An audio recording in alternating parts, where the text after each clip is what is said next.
There we go.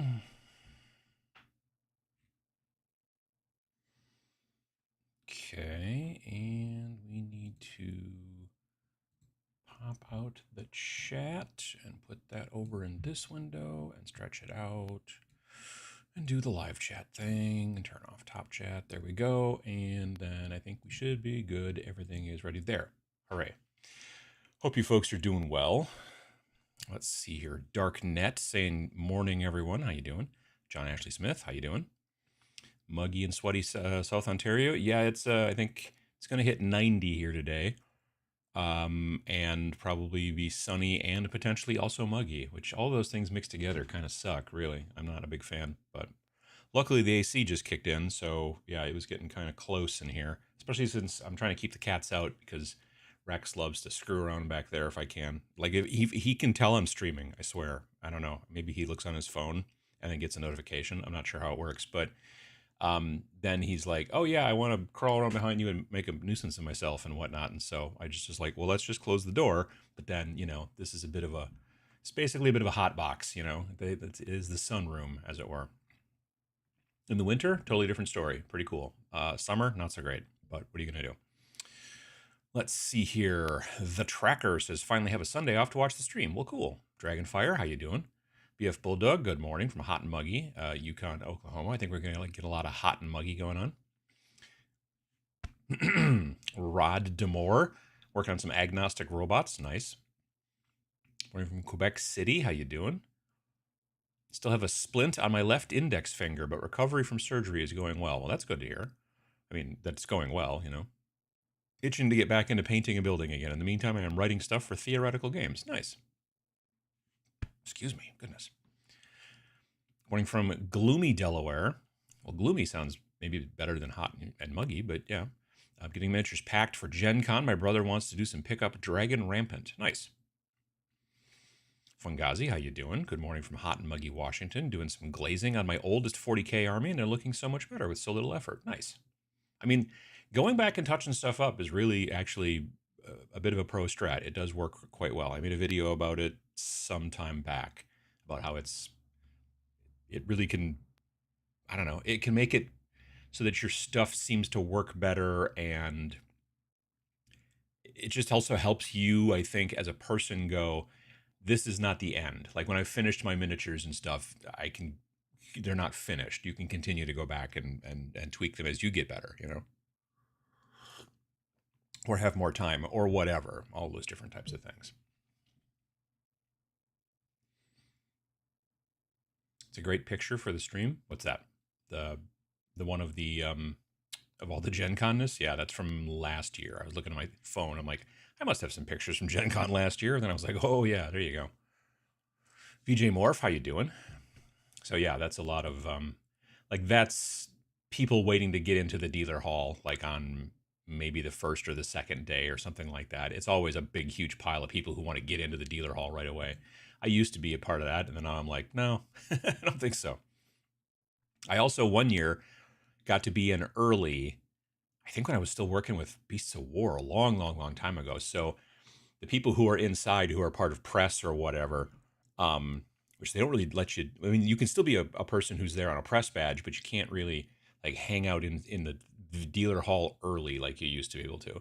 But when you used to be able to, you could set up your camera and everything like that, like by the doors where they're going to open, and then people just kind of stream past you and everything like that. And it was a bit of a stampede.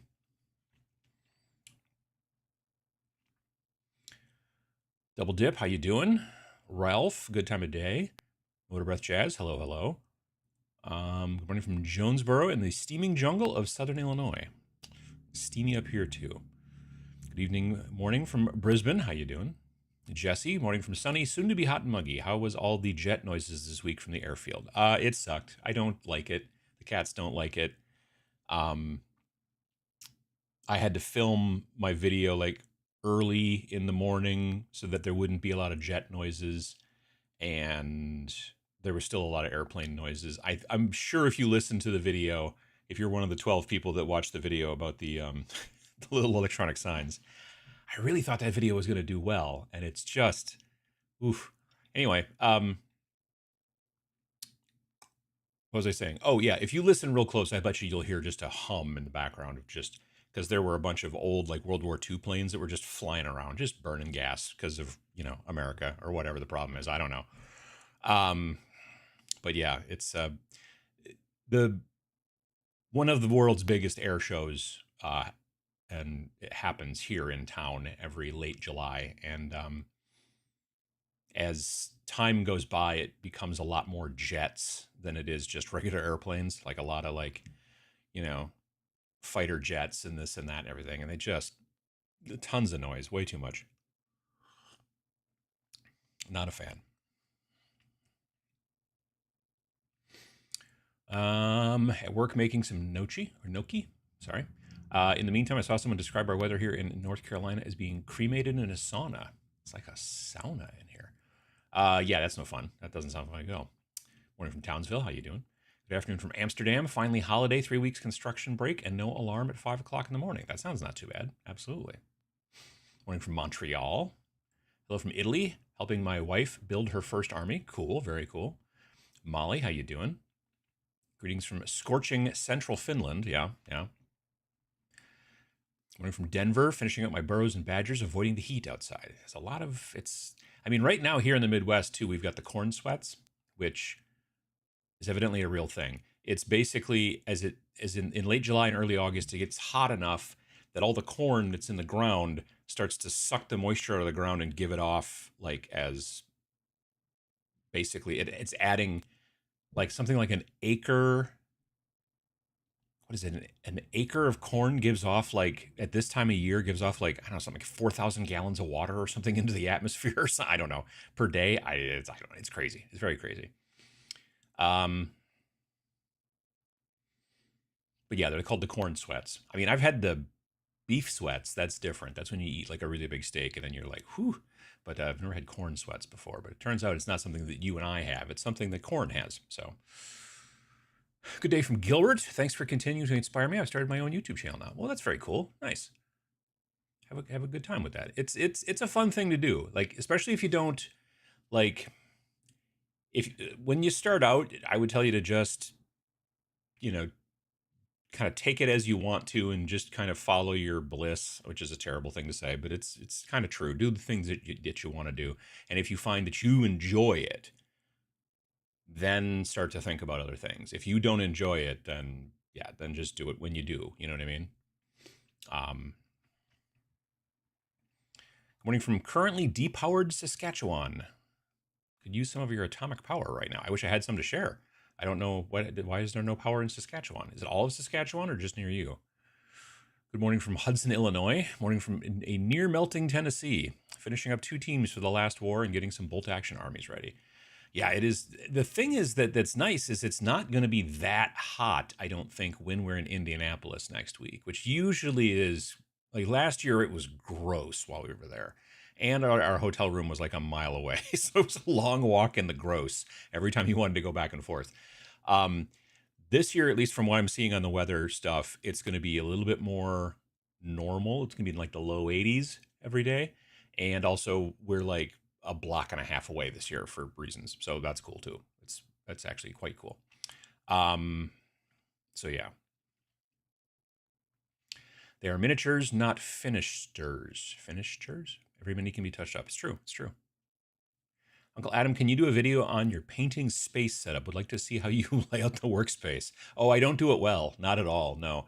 My actual workspace where I have, it's usually about this big. Like, otherwise it's just all paint bottles and crap all around. And then there's like about this much space that I can kind of clear for like building and things like that. A lot of people seem to work that way.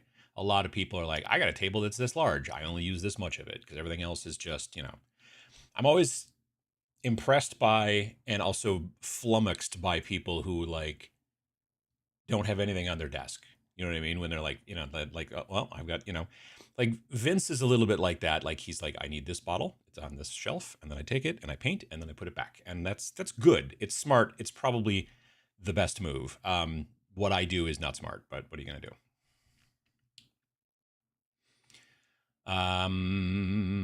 Bolt action. Ours never truly finished. It's abandoned. Plus the minis may need repairs sometimes. Also true. Was it the Oshkosh Air Show this weekend? Yeah, yeah. It's basically, well, it's not this weekend. It's this whole week. It started a week ago, so it started on Sunday and it runs to this Sunday. And generally, over the course of the week, about 600,000 people show up. About 600. Well, last year they said it was 650, but yeah, so it gets real busy in town. Luckily, we live on the side of town that's on the other opposite side from the airport and stuff, and so it's not too crazy over here. But on the south side of town, it's crazy. Good morning from hot muggy swamp thing like Middle Tennessee. Indeed, working on Anakin's pod racer model kit. Well, that's kind of cool. What are the top 3 booths you want to check out? Oof, geez, I guess I haven't thought about that. Honestly, for me, the things that I find at Gen Con that really make me happy more often than not are things I didn't expect to come across. Like, I'm generally not at Gen Con these days to like get like the con exclusive or first, crack at this or that or whatever. So for me, it's usually kind of walking around and then bumping into stuff, and I'm like, oh, I've never even heard of this. And sometimes it's like, honestly, sometimes it's like arts and crafts type stuff. Like that's the stuff that I have a tendency to buy that I didn't know I was going to buy. Um, but and the thing is also, honestly, Gen Con's not a big wargaming convention. It's a big convention, 72,000 people, but it is mostly like the main thrust of it is board gaming and role playing, and then there's like the miniatures and collectible card. Although collectible card generally has more booths because there's a lot of people selling singles and stuff like that. So, but like GW's usually there. Mantic is usually there. I bet you, I know Steamforge Games is there. At least I'm 98% sure they are. Who else? Monument, Army Painter. I'm pretty sure Warlord Games is there. I think. But it's not a big wargaming convention really. I'm sure I'm missing a bunch, but there's others as well. So yeah. I thought the signs was a great video. I appreciate that. I do. It's just it just didn't do super awesome views, which I'm not even saying super awesome. It was like, because YouTube always tells you, excuse me, YouTube always compares the current video at the time that it's been up. So let's say it's been up for 6 hours. It will then go back to the last 9 videos before this video. So it's 10 videos including this video. And then look at where they all were at the 6-hour mark. And then it will give you like a place. And it will say 1 out of 10, which means out of the last 10 videos, this one at 6-hour mark, number 1 in views. Whereas 10 out of 10 is bad. So 10 out of 10 is bad, 1 out of 10 is good. And that kind of thing. And so when I woke up on Friday morning, I actually had to wake up really super early because I had a meeting, a online meeting with a person who's going to be doing, hopefully going to be doing some artwork for us for Snarl, and they're in the UK, and so I had to stream, and then by the time I got done, it'd be later there. So I was like, let's just do it early. So I got up earlier than I usually do on a Friday, and but it was at like 9 out of 10, which meant that a lot of other videos that I've made recently beat it at that time. It has since moved up to 8 out of 10, so it is getting better. But yeah. Speaking of those those little name tags, I found another thing which I'd ordered while I was making a video, and it showed up yesterday.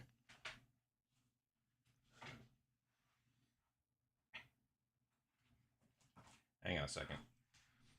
I was thinking I don't need the cord to be that long, but I sort of do if you want to see it. So I have to. It's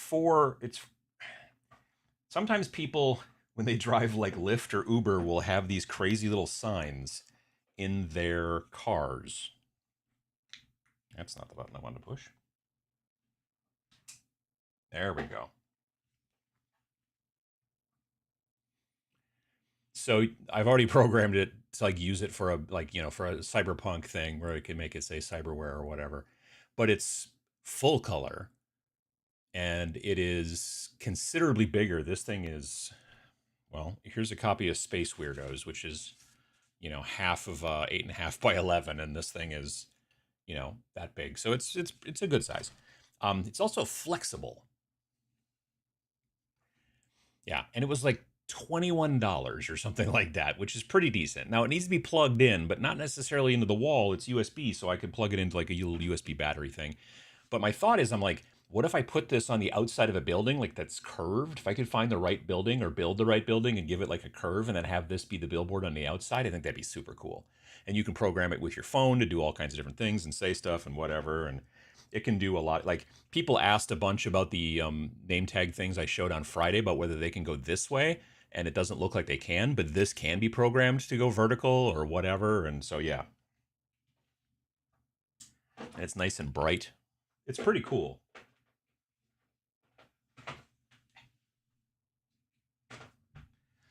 I will try to remember to put it in the Amazon store, the whatever, so that that's where I got it from, was Amazon.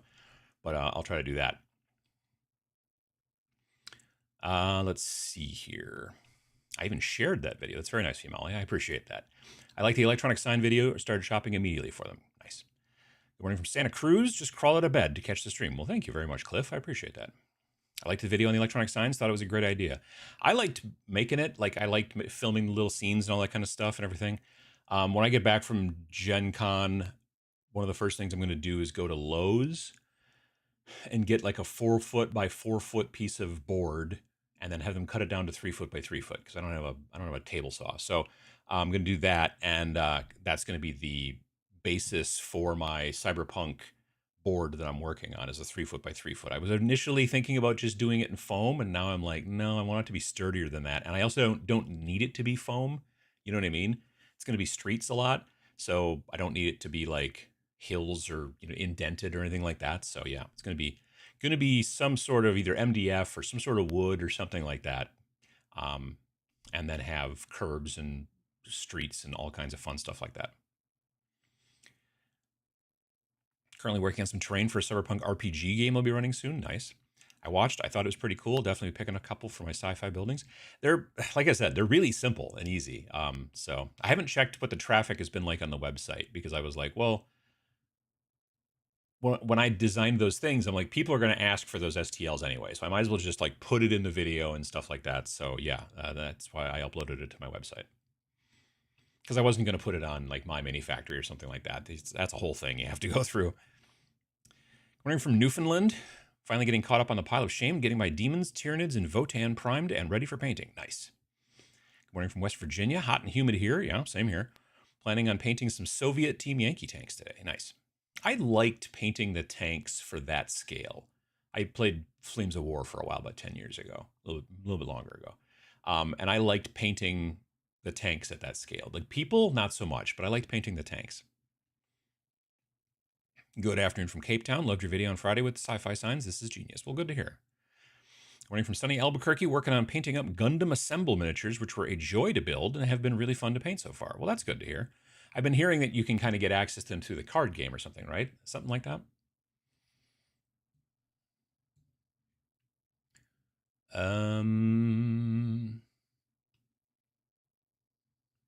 I was wondering what you and other folks think of using art from Canva for indie games. It was made by artists who were paid and are credited. It's like using public domain and clip art to me. Your thoughts? I mean, if it's made by a person and it's credited and you can put maybe even the credit into some spot or whatever in the book, then that's probably fine. I don't have a problem with that. Like I have used stock imagery before in some of our books, you know, for little things here and there. I can rarely find anything that's going to work for our kind of stuff that's like totally stock, you know, like photos or whatever like that.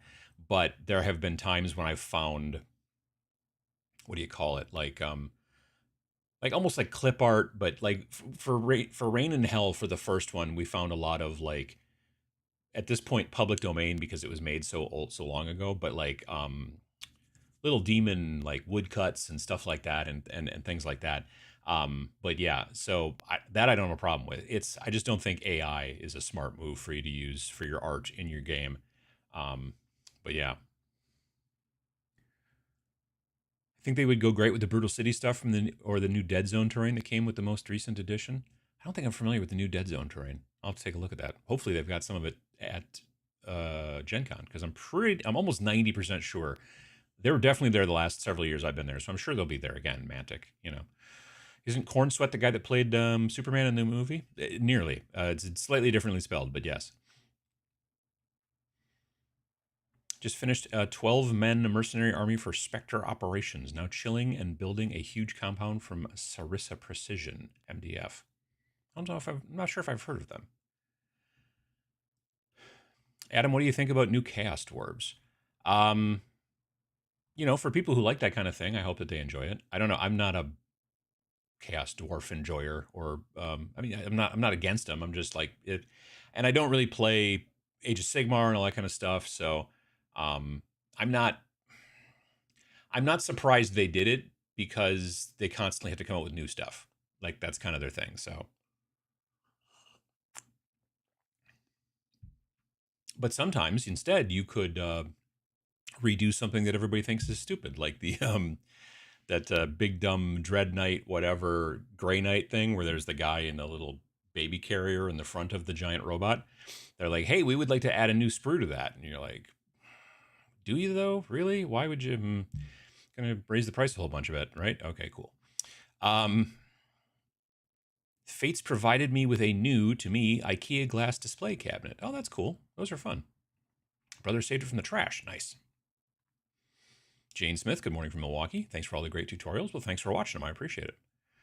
Pesler, but where is currently, but the cause is unknown. Oh, the power is out in your area. Oh, okay. Yeah. Terrier Hello, or Terrier Halo. Well, hello there. How you doing? Terrence, how you doing? Good time of day. Any new games or other products you are particularly looking forward to? How do you approach Gen Con differently than Adepticon or the other minis-focused shows? How do I approach it differently? For me, generally, going to Gen Con is two main things. It is very frequently about, well, two main things and a bunch of tertiary things or secondary things. I mainly go there kind of for business, which is to say, I know I can talk to people in the industry, and it's generally the bigger people in the industry. Like I said, a lot of small companies don't go to Gen Con because it's very expensive from a company standpoint to get into the vendor hall and stuff like that. So if I need to meet with someone from GW, I can do that. If I need to meet with somebody from Mantic, if I need to, you know, that kind of stuff, and that's a helpful thing to just be like, oh, I'll stop by the booth.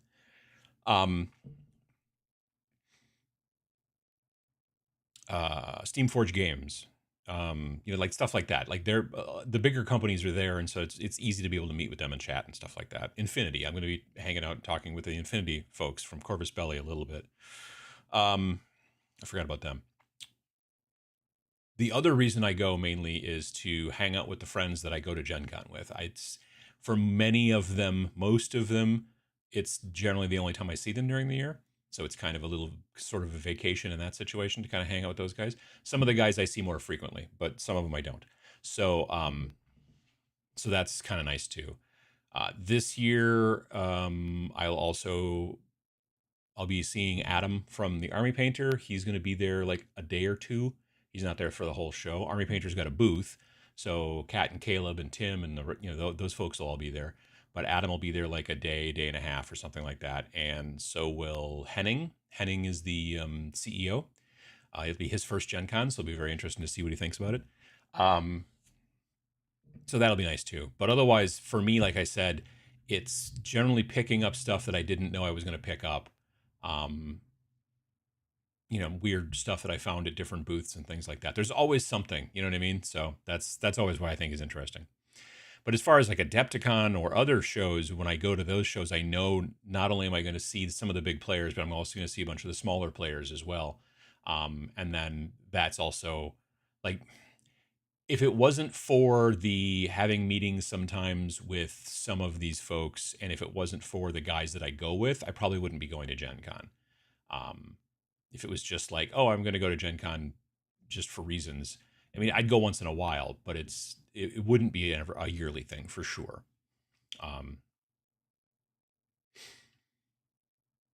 We're getting a Gen Con haul video here the Friday after. I mean, potentially. Depends on what I bring back, I guess. I do plan on trying to get, I do want to get I do want to try to shoot some stuff while I'm there. Monster Fight Club, they're always there too. So I'm gonna, yeah, I want to shoot some footage and try to do a short or two, maybe more.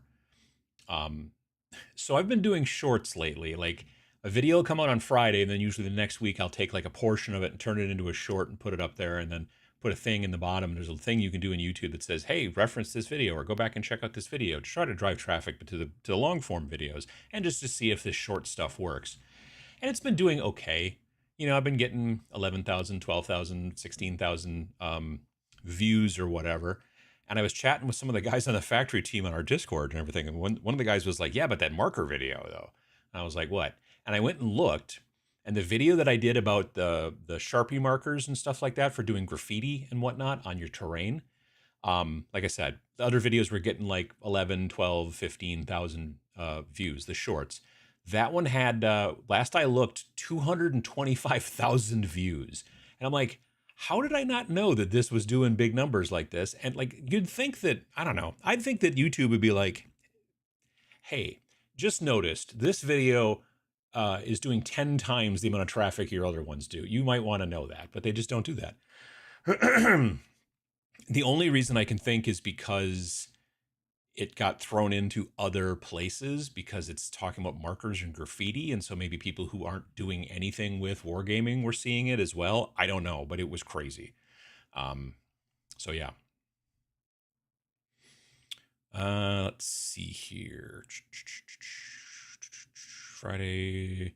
I need a clean desk or I get distracted. ADHD takes over and I get sidetracked. I work in chaos a lot. Which, you know, much to my wife's chagrin, I'm sure. But yeah, you know, it's that I don't have it. That problem I don't have, thankfully. Yeah. Morning from cloudy Mexico City, working on finishing building Machine Krieger mechanic figures. Let's just say they're old models, not easy to build. Nice. Good to see you, Bruno. Hello from New York. Having anything particular you're looking to check out at Gen Con? Like I said, I do like to find some like arts and crafts stuff. I do like to go to the art area. There's like an art area. It's an artist alley basically kind of situation, because sometimes I find illustrators in there who I like take a picture of their booth and take their card, because sometimes I'm like, that is a person we could potentially work with on one of our games at some point in the future. So yeah.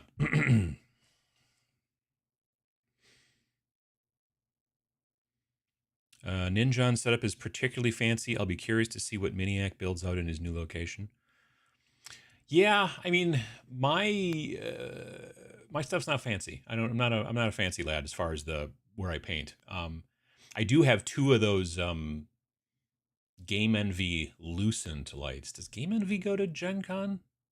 Yeah, I think they do. Anyway, Game Envy, those Lucent lights, and those I like a lot. So I have two of those over my desk, so I have a decent amount of light, and it's really nice. But yeah. One of these days I might get fancy, but I'm not holding my breath. Good morning from Florida. I'm back from vacation. Time to watch live. Well, glad to have you here. Love from Indianapolis. Gen Con should be much cooler than the last 2 years. It was around 105 a couple years ago. Yeah, there's some times when it's real gross there. But I am definitely looking forward to, like, I was looking at the weather. And for Indianapolis. So let's see.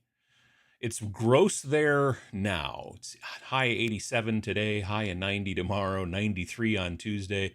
Wednesday, when we get there, it'll be a high of 91, but then the next day it'll be a high of 79. So it's going to go, but it will be kind of rainy on Wednesday and Thursday. So but it's not too bad.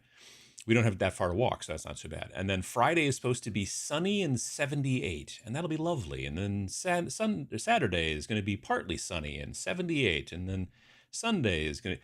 So yeah, it sounds like it'll be temperate this year, which will be weird, but nice. Looking forward to it.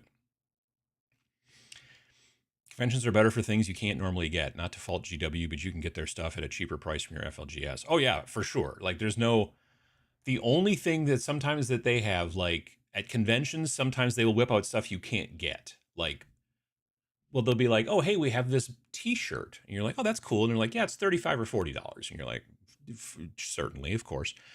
Or like, hey, would you like a keychain that's got the Blood Angels logo on it? You're like, I guess, that kind of stuff. So they'll have some like weird crap that you can't usually get in stores.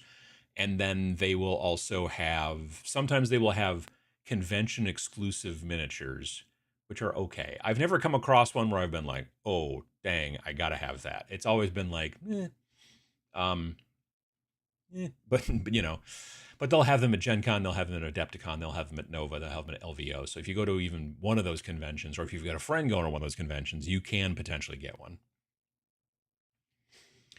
Come see Cincinnati Arsenal Gaming. We have a ton of wargaming. Are you guys going to be at Gen Con?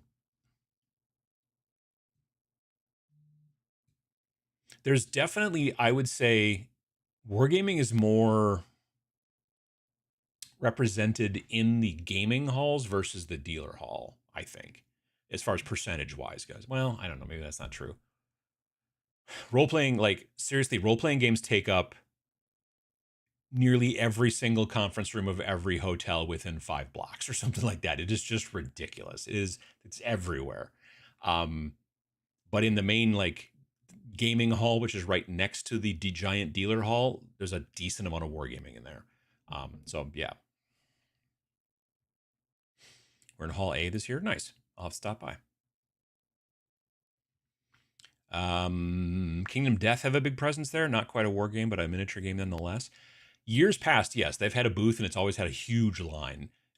Kingdom Death is one of those booths that, for whatever reason, like there's always like just it's absolutely swamped, and it's not even like it's a small booth. It's not like, oh, there's a 10 by 10 and all these people are trying. No, it's like it's a big honking booth and it's just got a massive line around it, and that is always surprising to me. Like I like those folks. They seem very nice. I walked around their booth one time a couple of years back, and a bunch of them like kind of knew who I was and we were talking and stuff, and they were lovely folks. It's not a game I'm into, but the models are very cool, and I'm very glad that the game is out there for people. You know what I mean? But yeah, I saw Modifius is. Oh yeah, Modifius. Yeah, there. Well, I mean, they do a lot of stuff, but yeah, they'll be there too. I usually chat with them some. I think last year, did I buy? I'm trying to remember if I bought the Fallout Wasteland Warfare game or whatever it's called, Fallout Tactics, whatever the new smaller version box is. Did I buy that at Nova or did I buy that at Gen Con? I think I bought it at Gen Con because at Nova I fly and then luggage becomes an issue. I'm pretty sure that's what I did. I bought it at Gen Con last year.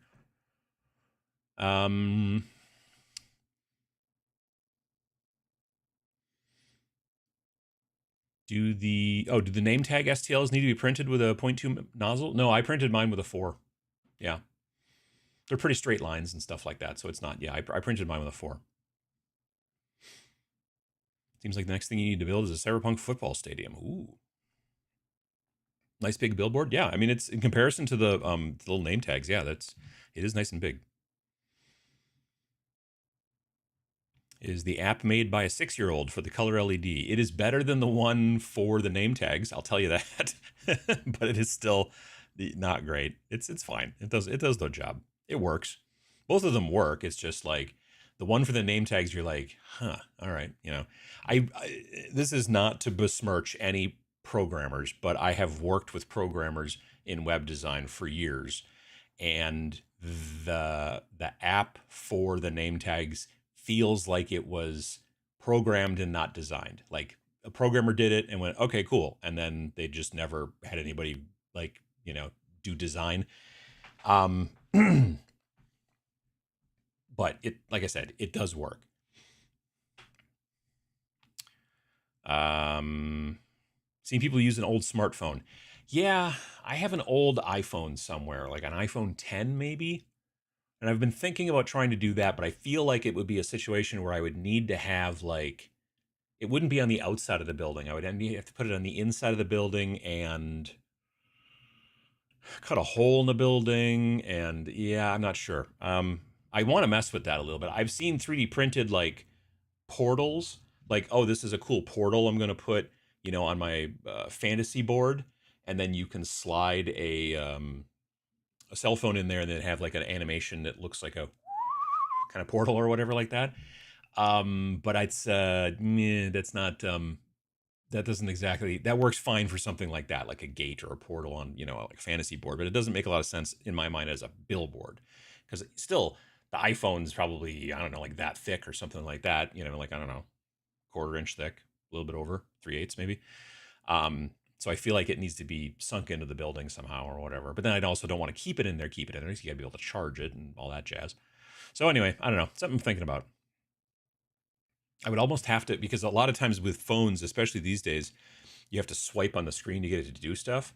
So if you've got it locked into a thing and you can't swipe on it, you can't get it going. So you'd have to like get the video going and then put it inside the piece of terrain and then let it sit or whatever. But yeah.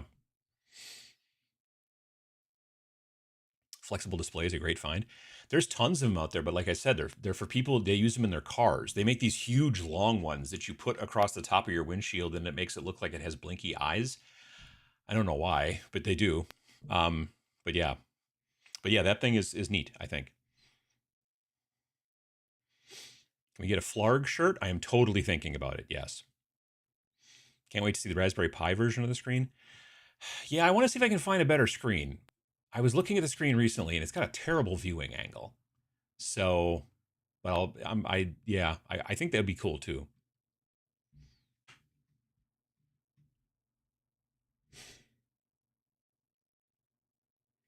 Grab the STL, but I do not have a printer. Well, you might know somebody with a printer, maybe. Having a huge meeting, getting ready for Gen Con here in Cincinnati. Nice. Good morning from Aquatox, Alberta, working on some old models. Nice. JTick says, mentally, I'm already at Gen Con. Nice. JTick is one of the folks that I'm going with, one of the group. He's the smart one. Let's see here. For me, I always assume that when people speak about Chaos Dwarves, they're talking about Blood Bowl. Yeah, I mean, sure. I mean, they've been around a lot longer in Blood Bowl than anything else, right? Well, I mean, these days. That Great Mac is terrible. Always has been. Yeah, it's just not great. Starting the channel has been fun, but also stressful at times. I'm pretty impatient and want instant results, but I'm starting to mellow out. Thanks for the advice. Oh yeah, with a YouTube channel, especially these days, it's not something that happens quickly. Like, I mean, I started my channel in 2013, March of 2013. I didn't start to see like a real kind of marked increase in like views and subs and things like that until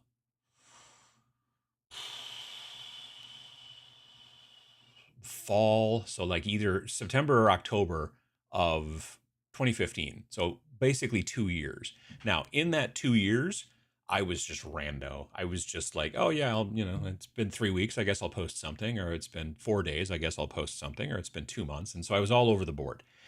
And then sometime in like September or something like that, September or October of 2015, I was underemployed, let's just say, which is to say I didn't have a job.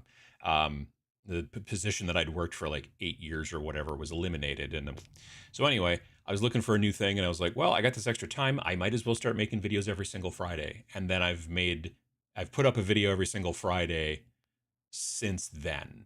I've not missed one. So yeah, so that was, like I said, fall. So basically this upcoming fall will be 10 years, not of my channel, but 10 years of me doing it every single Friday. And consistency is definitely key. It does help a lot, because then it's not so much like it used to be the algorithm, I guess, allegedly, but nowadays it's not so much the algorithm. It's just people kind of expect, like if it's part of your Friday morning routine or whatever, to get up and, like, I don't know, do stuff, or you get to work and you sit down and you start doing your emails and things like that, and you got a video playing over another, like YouTube will pay attention to when you watch things, and then if the stuff comes out, it'll do it again. Like every Thursday night after I get done making my video, I will pretty much always go and sit down in the den and turn on YouTube on the TV, and the first video that'll pop up in the the homepage or whatever will be the most recent stream from last podcast on the left. They do a stream every week, and I've just got into the habit of watching them after I get done, because they come out Thursday night at like 9 p.m. my time or whatever. And YouTube knows that. So it's like, here it is. And you're like, oh, cool. I mean, like they do that. If you watch stuff on the regular, it'll keep putting it out on the regular and showing it to you. So, so yeah, there's that. Let's see here. Spent a couple hours looking for STL files to get more terrain for combat patrol. Nice. it's a good way to do it. I mean, 3D printing terrain is, for filament stuff, it's a great way to get lots of terrain. Have any thoughts on the Grey Knights patrol box that is due out in a few weeks? I haven't seen anything about it. I'm assuming it's just all little dudes now. Like there's nothing interesting in it. Like that's the way they do all the combat patrols. That are like, they used to have like, oh, maybe this guy's got like a Redemptor Dreadnought in it, or this guy's got like a, I don't know, a cool vehicle or whatever. And now most of them are just like, here's 19 dudes or whatever. And so I haven't looked at it. I do have the page open somewhere. Oh, I found this illustration. This is very enlightening. It makes a lot of sense now. Finally, the Saturnine or whatever Horus Heresy guys, it makes a ton of sense now. Finally, it makes sense how they fit inside them, because I'm like looking at that otherwise, and I'm like, that's not, how do you get a guy in there? That doesn't make any sense. But if this is the way it works, like that's how they're in there, then all of a sudden it's just, you know, it clicks, it comes together. Horus for Heresy for Heretics over in the other part of the world posted this in our our factory team Discord, and I was like, oh, that's how it works. Okay, that makes sense. Anyway, so pre-ordering. Let's see here. So Codex supplement. Oh, there's a fancy version. That's a nice looking banner. It's well done. Oh, it's nice that it's got options too. So if you don't want to, yeah, that's cool. That guy's kind of nice looking. I like that. I always like the skull helmet. I don't know why. I wouldn't think you could see much out of it, but maybe you can. Combat Patrol Black Templars. Yeah, that's just, oops, all dudes. And Grey Knights, fancy Grey Knights. Battle Force. That almost looks like Satanic Conclave. I'm like, whoa, but it's not. This thing. Oh, wow. Okay. Combat Patrol Grey Knights does have an old-timey dreadnought in there. That's interesting. And then this new figure. Is this a new figure, this guy?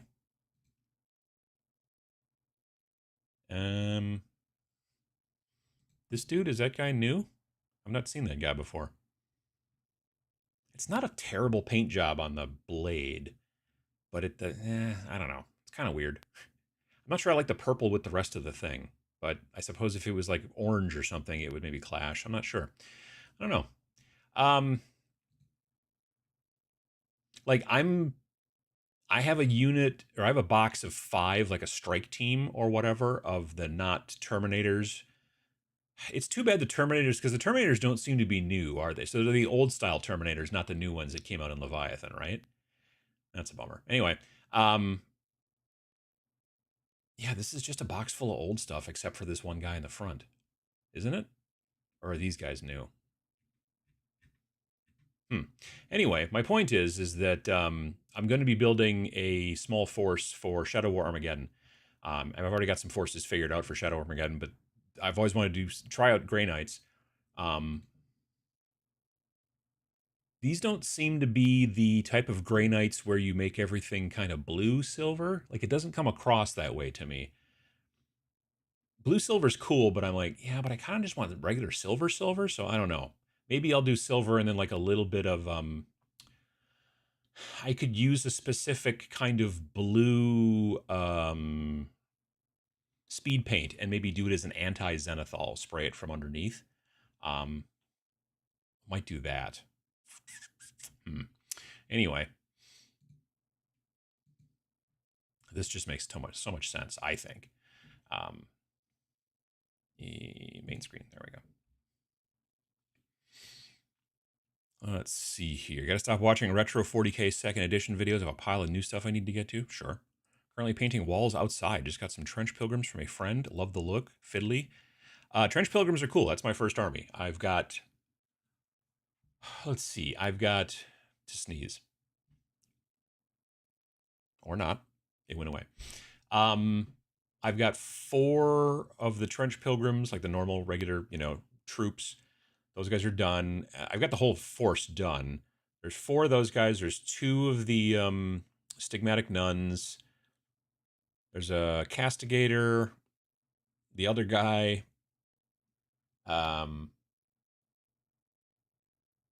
There's a Lady walking around in our yard. What's going on out there?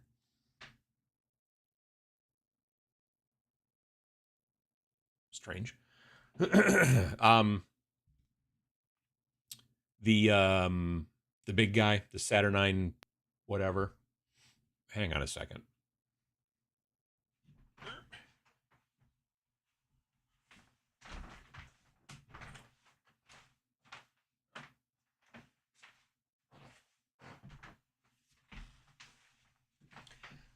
My wife's probably already out there. Before she was in the living room, so she must. Oh no! Someone did ring the doorbell. Well, hopefully my wife will figure it out. Hang on.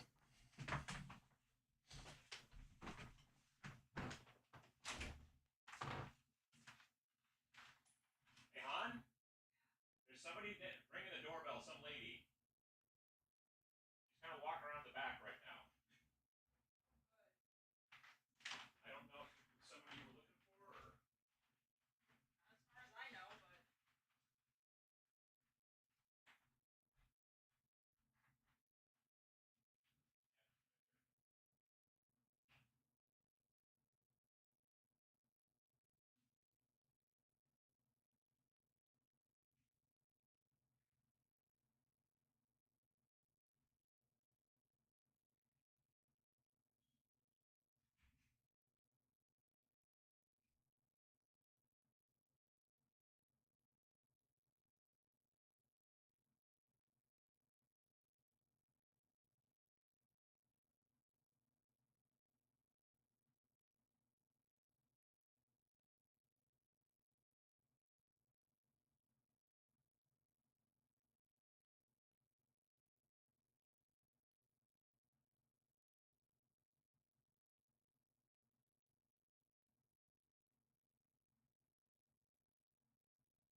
Sorry about all that, folks. There was a weird lady walking around in our yard and like banging on the back door. And the main thing, as far as I can tell, is that she wanted to let us know that the church down the street that it starts in about 10 minutes. So, yeah, it was very strange. We're like, what are you doing? She's just like walking around the yard and ringing doorbells and stuff like that. And I don't know, like when I was younger, people used to come and like knock on your door and it was okay. But these days, people just don't do that much anymore. I don't know. But anyway. All right. Andy Blackjack works for Steamforge now, but I don't think it's a public-facing role, so probably won't be at Gen Con. I don't remember if he was at Gen Con last year with Mantic. I don't think so. He was at Adepticon, but I didn't see him at their place. Why is getting into a Corvus Belly game, Infinity and Warcrow, like doing my taxes? I don't know. I'm kind of hoping. I haven't tried 5th edition Infinity, so I don't know what's going on with that. But the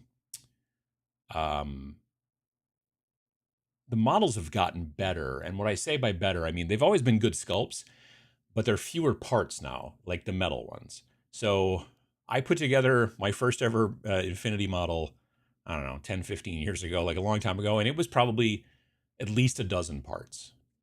You know what I mean? So, yeah, it was interesting. But nowadays, most of the models that I see from them are like 3 parts and they go together like pretty nicely. So I'm actually hoping to maybe pick up a couple of models to mess with for Infinity while I'm at Gen Con. So If you know or see Jim Kitchen, runs the Gen Con auction, tell him Paul from 10 Cars Tavern says hi. Indeed. One of the guys that I go to Gen Con with very frequently is at the auction constantly. So yeah, he's... Olden Demon did another Infinity video to further distract me. The last one convinced me I should be playing Infinity.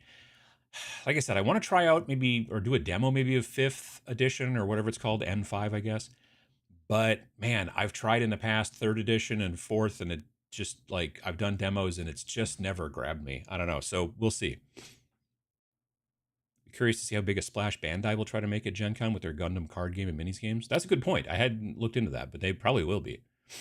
With all possible humor after the marker video, time for a rebrand as Tabletop Markers. I mean, maybe. I don't know. I just like finding like products like that that can be repurposed and used. The trick is like there's companies out there that are making markers, you know, paint markers and stuff like that and everything. But these were so opaque that I felt that it was really good for the specific kind of freehand kind of work I'm doing. I wouldn't want to paint a model with any of those markers. That would suck. The Sharpie ones. Like, you know, I know that it was a Deep Cut Studio. It was some company that worked with Army Painter, and they made speed paint like markers kind of, which you could paint models with. They was of a different type of tip and a different type of material. But I don't think I'd want to paint like a miniature with those Sharpie ones. But for like writing, you know, flarg on the side of a piece of terrain, it makes a lot of sense. Oh yeah, Parabellum. They'll be there too, probably. Yep. If we do see you there, should we say hello? Do you prefer to be somewhat private? Oh no, say hi. Absolutely, definitely. Yeah, people. I talk to people at conventions all the time. Like at Nova and at Adepticon especially. Like, well, Vince will be here too. Vince will be at Gen Con as well. But we've, you know, people have asked us to sign their books. You know, Rain in Hell, Space Station Zero, etc., whatever. But yeah, that's not a problem. I'm not one of those like, hey, don't talk to me kind of guys, really. I mean, if I'm in the bathroom, then maybe, you know, but otherwise. My motto for organization is a pile for everything and everything in its own specific pile. I 3D printed a bunch of dropper bottle holders. Looks great, but it's a display. It doesn't work for me. Yeah, I can understand that. Got the game Envy Light per your recommendation. Great Light, could not be happier with it. Yeah, like it's so adjustable and like bright, and you can change the temperature, color, and all that. It's really nice. Can only go to Gen Con for Thursday. Any tips on what to see and making the most of my time?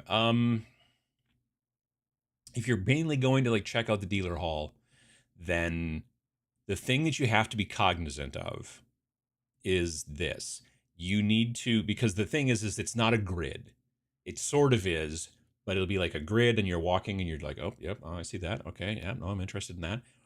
And then there'll be like a T, like you'll come to like us, you know, you're like walking along this aisle, and then because there's a big, you know, a much larger booth or whatever.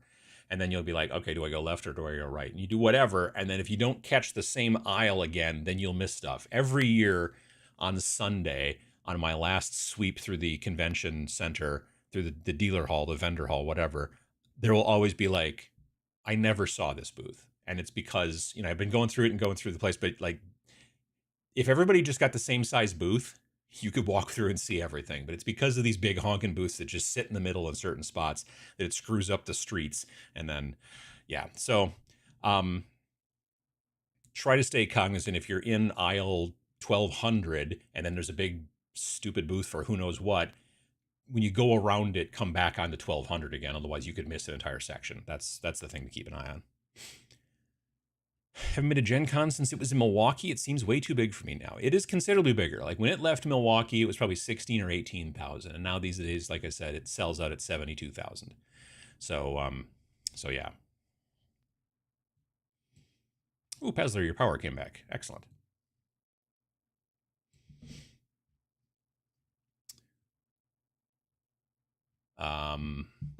Let's see here. I'm intrigued and tempted by Modifius hardware. No, hard war. Whenever I look at it, I think hardware, but it's hard war. Love my tiny tanks and mechs. I guess I have to take a look again, but one of the things I saw recently was like, oh, it's great. You know, you sign up with, you know, this corporation or whatever, this military outfit. And I'm like, I don't know. I don't know if I want to fight for a corporation. You know what I mean? In a game. I don't know. Yeah. Programmed, not designed sounds like every app for cheap Asian hardware I've ever had to use. I mean, you know, they're cutting corners. It's the way it works. Have to go catch Fantastic Four, catch you on the repeat. Have a great time. Absolutely. How'd that portal sound go again? It's whistling and humming at the same time. It's like that. My toolbox has 2 items in it: duct tape and a staple gun, and a broken screwdriver. How do you break a screwdriver? I guess. At conventions, does FedEx or UPS have booths to ship what attendees buy? Some do, yes. Some of the bigger conventions do have like a shipping company. So when you're like, oh, I flew here, but I bought this Kingdom Death box that is the size of a, you know, dorm fridge, then you can get that shipped home. And also, honestly, a lot of places like Battle Foam and places like that, they're generally like, hey, if you buy it here, we'll ship it to you for free when we get back. You know, you could do that kind of thing, as opposed to, you know, if you didn't want to take it with you. There's a lot of places that do that too. Have you convinced Brent and Casey to add Flarg to a stamp plate? No, but I should. I need to talk to Brent about that. Those long flexible LEDs remind me of the scrolling banner in the Ecto 1 in Ghostbusters. Yeah, kind of. Yeah, I can see that.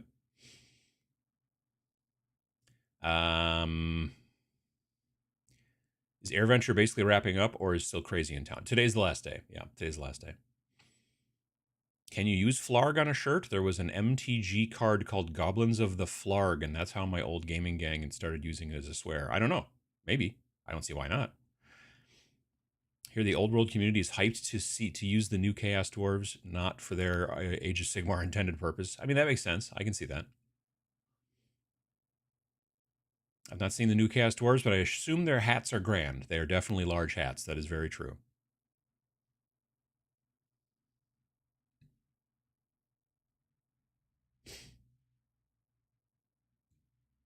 New Space Wolf Combat Patrol has some of the cool new figures. Nice. It's Castellan Crow. He's been in the boarding patrol, I think, so he's pretty cool. Nice.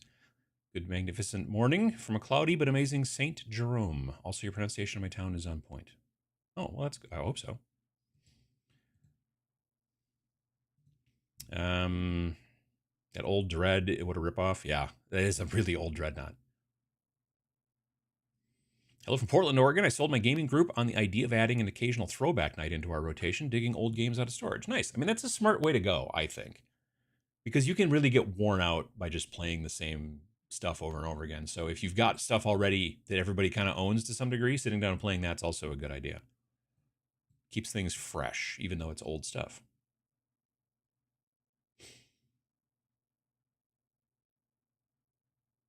Do you kind of need one of the old Dreadnoughts and the old modular Firstborn Marines? Gotcha. She wants to talk to you about your car's extended warranty? I mean, maybe.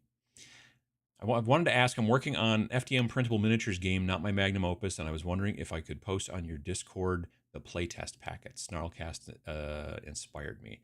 So Snarlcast doesn't have a Discord. Well, no, I take that back. It does. Never mind.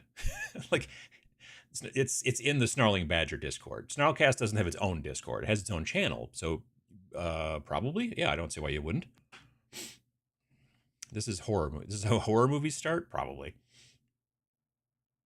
Man, we're chatting about our army men. Could you come back later? I hope the home defense felines are on the case. They were all sleeping, being a bunch of jerks. Obviously, one of the Kingdom Death fans coming to argue about why the booth is a long line. I mean, it's because it seems to be a popular thing. That's why it's got a long line. Arm the robot automated point defense cannons. If only. I had a friend who worked on a design for or was looking at a design for like I think it was like an airsoft gun, but it was like a turret that would like track and stuff like that. And he was like looking at the code, and it's pretty cool. But it was a long time ago. Anyone realize how hard it is to explain our hobby with people that don't play the hobby? Same with any RPG that's not D&D. I usually start from D&D.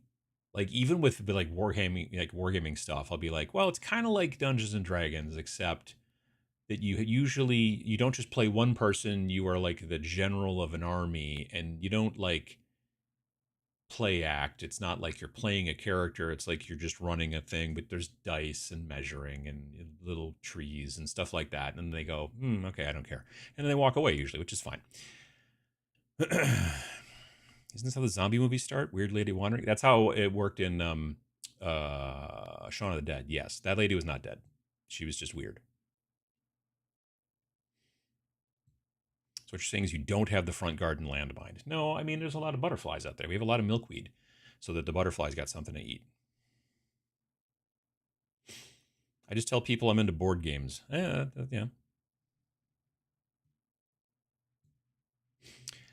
Infinity models are improved a lot. The larger ones are now being resin. Really? I didn't know that. Like the tags, are they resin now? I mean, I guess it would make sense. Or is it Ceocast? Because I know that Infinity was getting into Ceocast, and I think that some of the Warcrow stuff is Ceocast, which isn't terrible, but sometimes the mold lines can suck a lot. Either way.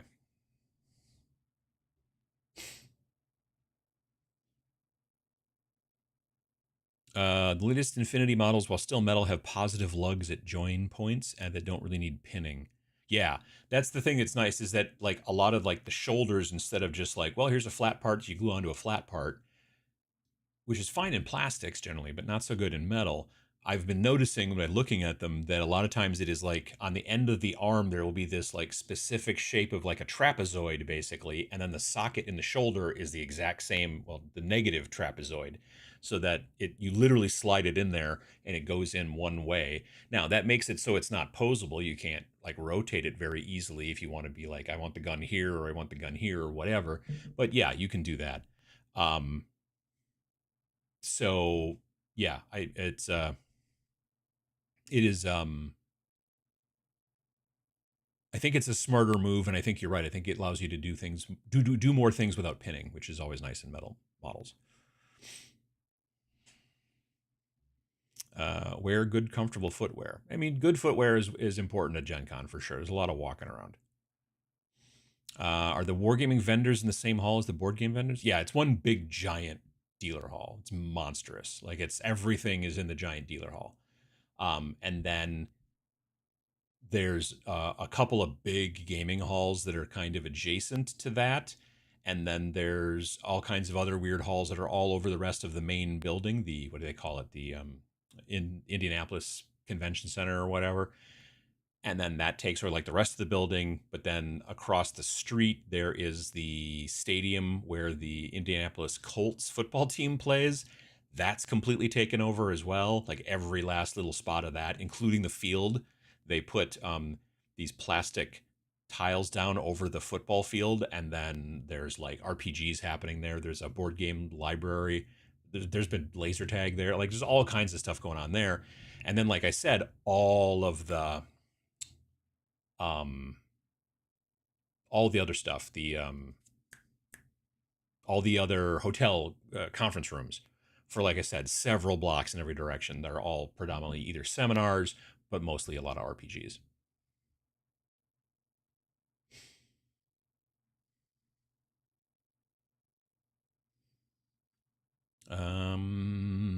Afternoon from Nottingham, UK.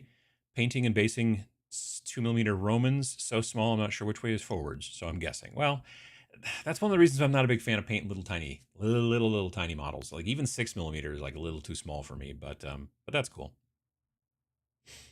Some Warcrow stuff is indeed Ceocast. Yep, but not all of it. I wonder if it's something to do with the amount of them they need. Like Ceocast is very cool, but I think it's hard to do in big numbers. It's probably about the same as metal, honestly. Spin casting in metal doesn't. It's not as fast as plastic, obviously. I have a question about one-page rules, specifically the advanced rules. Do they act like 10th edition detachment rules, old chapter tactics rules? Like the advanced rules are all super modular, so you choose which ones you want to use and which ones you don't. I don't have. Well, I don't. I have a copy of Grimdark Future Firefight, which I printed, but it is downstairs in the basement. So yeah, but otherwise in general, like the first part, the way I always have done it is like you play the first part a couple of times first until you get the hang of it, and then you and your gaming group kind of go through and pick. It's not like, well, there's the basic rules and then here's everything else. It's like the basic rules and then you pick and choose modularly which of the other ones you want to do. You want to do all of them, I guess. Okay, cool.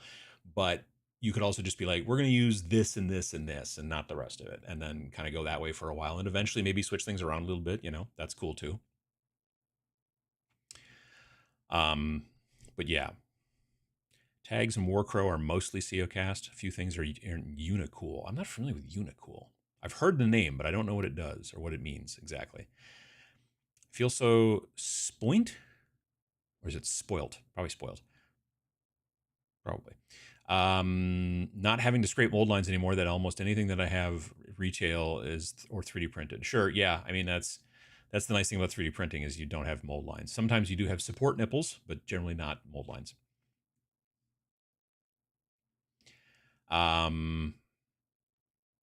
Manny, how you doing? Manny from Miami. Are you going to feature any vendors, products, models, or any stuff that catches your eye? Would be nice to see what's up worth checking out. Yeah, I'm looking to probably do. I would like to try to at the very least I'm going to shoot footage. Whether I get to make any shorts while I'm there, I don't know. I have streamlined my shorts. Sounds funny. I've streamlined the process for making YouTube shorts. I've streamlined that process a little bit over the last 6 months or so. Specifically the text, like the captions. I found a really nice online solution that does the captioning really easily and well. Like you pay for it; it's a subscription thing. I just basically paid for a year and said, okay, cool. That service does a lot of other stuff too, a bunch of weird AI crap that I don't care about. So I have that all turned off. But what I do is I make the actual short in my editing software. That the company that the product that I'm using, it's a web based thing. It's called Vizard instead of Wizard. And what they want you to do is upload your YouTube video, like your entire YouTube video, your long form video, and then it'll use AI to make a bunch of shorts for you, which I've tried that once and it sucked, which is not to be expected or not to be surprising because it's AI. Anyway, so what I do is I turn that all off and I make myself my own video and then I bring it into that service and then it does the captioning because the captioning is a real pain in the butt otherwise. Them doing the captioning, it actually works surprisingly well. It rarely ever even spells anything wrong. Like stuff like I did a video and I mentioned the word necromunda and it spelled it right off the bat. I was stunned. It spelled flarg right, which I mean, it kind of sounds like it's spelled, but still, or it spells like it sounded. Whatever. It's a decent system and it works out well. So if I want to do more videos like that, I'm trying to think about ways to just shoot like very minimally to show the thing and not get too fancy with the editing and stuff like that. Be able to come back to the hotel room, dump that stuff, make a quick video, upload it to the thing, have it do the text, boom, send it to YouTube, be able to do that stuff. I don't know if it'll work or not. We'll see. I'm hoping it does.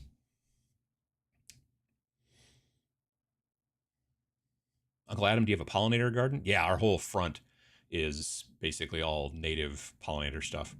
So there's always, especially this time of year, there's just monarch butterflies just constantly freaking out over there, which is cool. But it doesn't necessarily, it doesn't look fancy. It doesn't look like, oh, this is a well manicured garden. It's kind of, but it's for the bugs and not for us. New Infinity tags and some limited edition models are a hard plastic called Unicool, not made in house but in China, as I understand it. I wonder what the difference is between regular plastic and Unicool. Unicool is a neat name though. Unicool. They should have a unicorn on their like logo or whatever. They try to tease me at work for my hobby, but when I explain what is, they say they don't have the patience for that. Then I say I have the patience. That's why you need to tell you what to do. Sure, I get it. Yeah, I remember. There was a guy I worked for a while at this company, and there was a kid working there, younger than me, so I called him kid. And he was a programmer, like a web programmer, and he was from like Bosnia or Serbia or something. It definitely ended in an ia at the end. So it was Bosnia, Serbia, Chechnya. I don't know, somewhere over there. Nice guy named Sasha. Anyway, he loved Game of Thrones. Just thought it was awesome and all that kind of stuff. So I'm like, okay.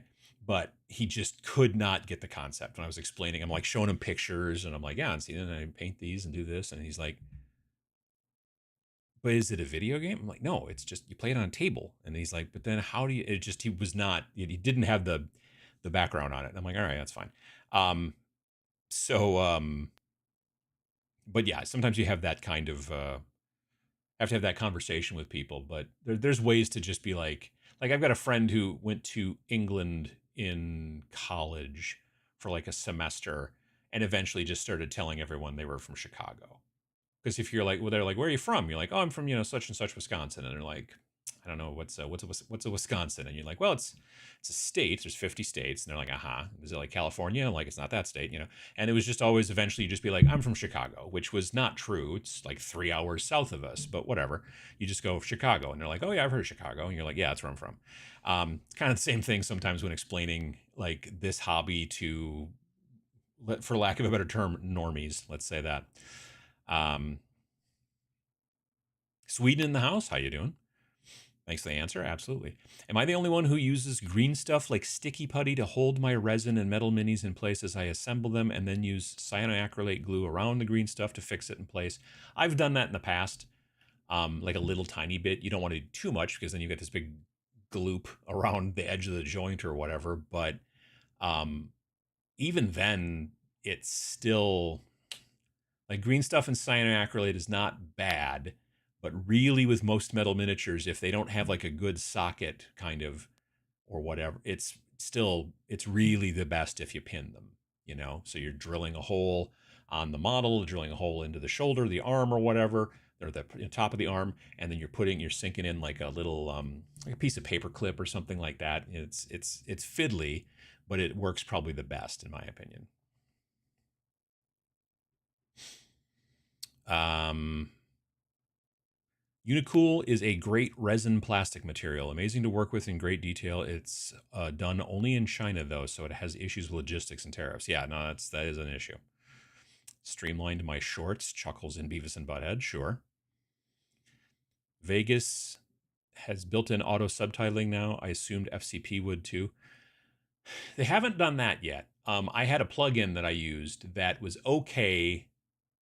It was okay. It just wasn't awesome.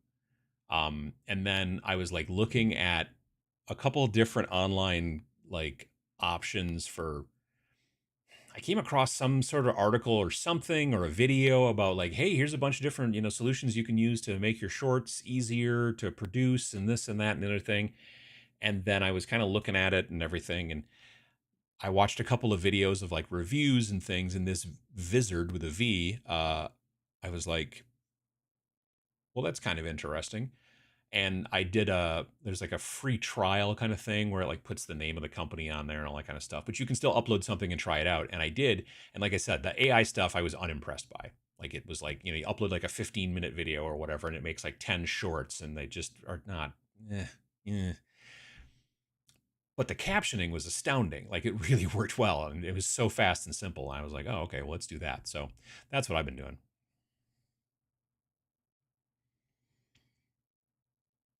Used super glue with green stuff, larger model. It works better than anything else I've tried. I remember I've been using green stuff when I did my Kador guys way back in the day of War Machine, like in the second edition or whatever.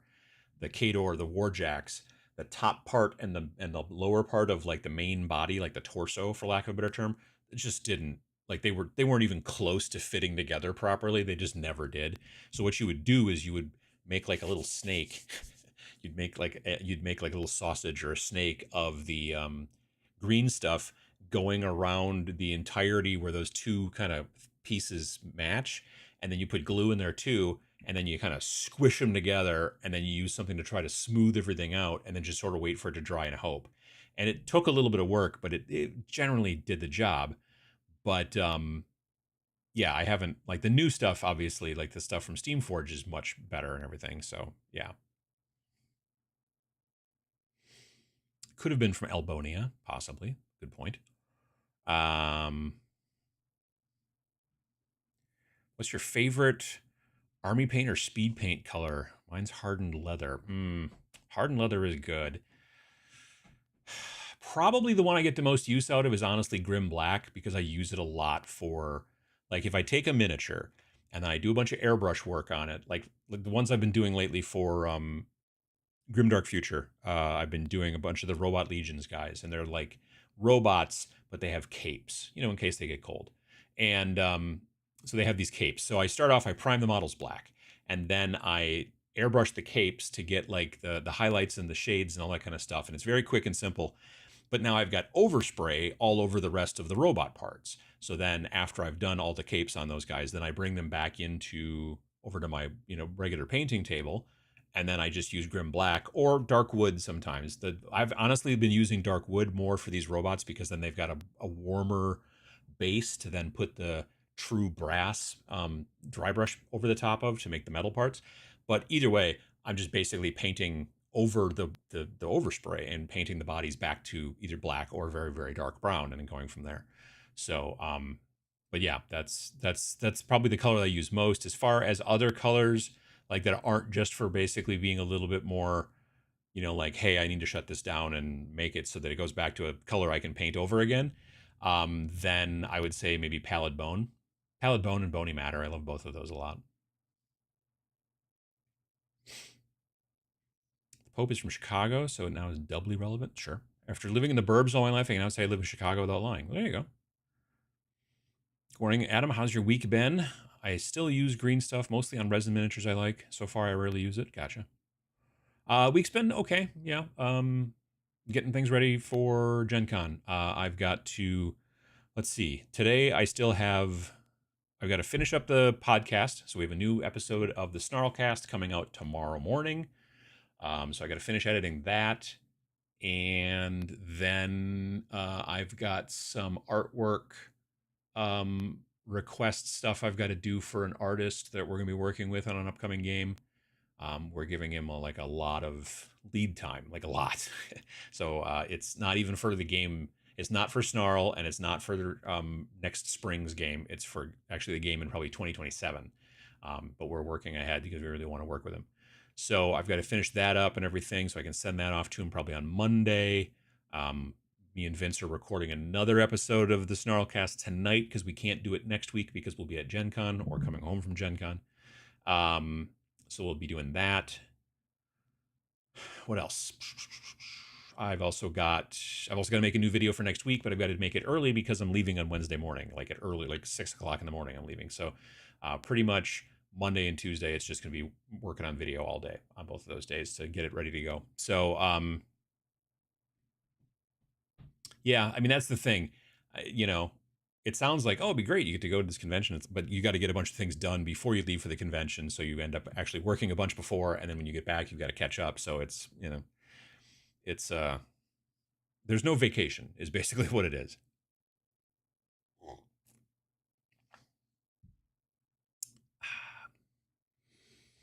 Green stuff. Greater Demon of Slanesh is assembled. Green stuff and super glue, still holding together after 25 years. Sure. Uncle Adam, have you ever heard of Molotov markers? Yep. Well, I've only ever seen the chrome ones. I've never seen, if they make other ones, I've never seen those. I find them neat as draw-on paint and primer, designed for street art, so they go into plastic well and have grip. Interesting. Yeah, the Molotov chrome markers are amazing. Did my Silver Surfer for Marvel United with one. That makes sense. Makes it probably really shiny then, yeah. I think Vince did a kill team, a Necron kill team way back in the day, the 2018 kill team. He did one with those markers. Well, I mean, I think he just bought the refill and then painted it on. I don't think he used the actual markers themselves, but maybe he did. Been painting some Necron kill team from Shadow Vault and repaired a staff on a Stormcast internal model on mount. Nice. Splurged on Signal Black markers as primer recently. Going to gift some to friends that hate spray priming. Signal Black markers. I'm not familiar with that. My Ophidian Arch for Age of Sigmar required green stuff to get it to actually stick together. Everybody's did. The Ophidian Arch was just terrible. It was just the worst piece of terrain they've made in years. Wow.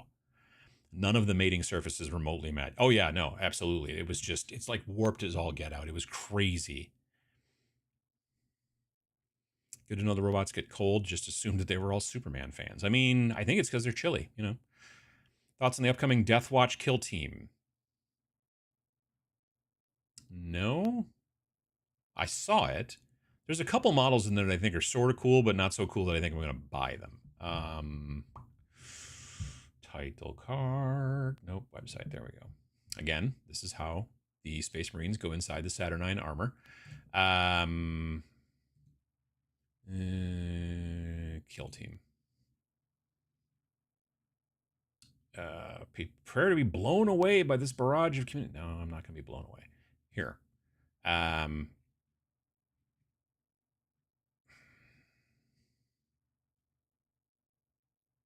Yeah, I think the models are cool.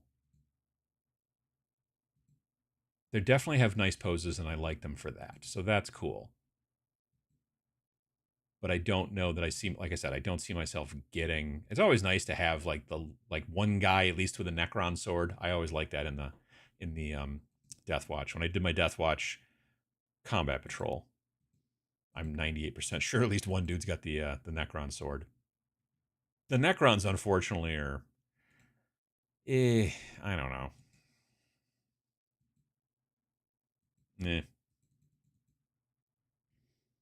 These are the better models in that box. Since the Blood and Zeal box, they have not gotten even close with a box that's got two forces in it, like where I like both of them. The most recent one, which was called Typhon or whatever, that one, the Servitor guys were sort of cool, but the other guys, the Tyranids, were like, meh, you know, it's just not for me. But I don't know. These aren't bad. These are decent sculpts, and at least they look like they're doing stuff. My problem is like I don't know. This guy's, it's fine. He at least looks like he's doing something as well, but I generally don't like it when the models don't look like they're fighting. Like he looks like he's, you know, maybe he's just checking his email or whatever. That's fine. You got to do that sometimes. The rest of these guys all look like they're actually fighting in some fashion, so that's good. Yeah, they're decent sculpts. So I don't know. I can't think of a reason why I would, but if I was gonna, I would wait till this comes out in a separate box and buy it, but it'll probably be $80 by then. At least. There we go.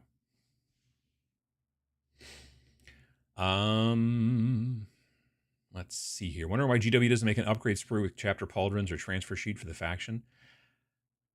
I suppose it depends on how many people play that army and what they think. Like everything they do is based off of cash, obviously, you know. So if they didn't do a thing, it's because they didn't think they'd make much money or not enough money.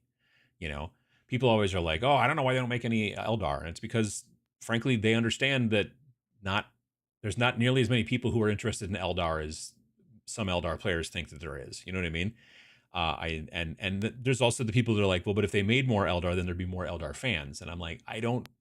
They must think not, because otherwise they would go, well, if this is going to sell a bunch of models, we'll do that thing. That's generally what they do. Wisconsin State Fair next weekend. I've never been, question mark. Like back when Gen Con was in Milwaukee, they were almost always the same week. So we'd have to drive past this giant line of cars going into the state fair to get to Gen Con. But nowadays, like we'll drive past that on the highway and be like, see you later, and then keep going to, you know, Indiana. Hope stuff with mom is looking up. You know, we'll see. I don't know. Her insurance company is like, hey, you're done at that rehab place, you know, after you fell, you're done there. And then the people at the rehab place are like, I don't think so. And so, yeah, we're trying to figure out how that's going to work. My hope is that she's not going to have to get transferred someplace while I'm at Gen Con. My belief is that she will, though, most likely. So, luckily, my wife is a good person and will be able to help with that while I'm gone if needs be. But yeah, I don't live in a country I don't think that cares about its citizens much, and so that's why we're in the situation right now. And so yeah, just the fact that the healthcare is all screwed up, but we all know that. So I live in deep southern Illinois, almost the tip of the state. When you tell people from other places that you're in Illinois, their immediate response is something like, "Oh, Chicago," as if that's all of it. No, I know. It's just what people know, you know. Just got my first resin resin minis from Bottle and Spool. They are great. Bottle and Spool does good work. My friend Dave, my 3D printing friend Dave, he does good work. Which reminds me, I've got websites. I really want to get some of these guys printed. I keep forgetting to do that. But Saint Decent made these super cool, like, they're called Mage Hunters, but they've got, like, I don't know, they're like these guys with like conquistador helmets and like gas masks, and then like cool big chunky rifles. And so, yeah, I want to make a cool warband out of these guys for reasons, probably for space weirdos at the very least, but I could potentially even figure out a way to maybe make them part of Grimdark Future Firefight. But yeah, when I get back, I'm going to have Dave print me some of them as well. Main screen, there we go. Let's see here. Working on my Space Station Zero Squad today. Nice. Deathwatch has the same war gear from the original kit. Oh, that's cool. American healthcare insurance stuff is pretty scary when viewed from over here. Yes, I can understand that. Sorry, I missed a bunch of streams this week. Hope all is well. Absolutely. How you doing, Blue Nine? Hope you're doing well. Best primer colors? I am a big fan of a dark brown primer, which is why I'm trying to get the Army Painter to make airbrush primers in. So they make a bunch of rattle can primers in all kinds of different colors.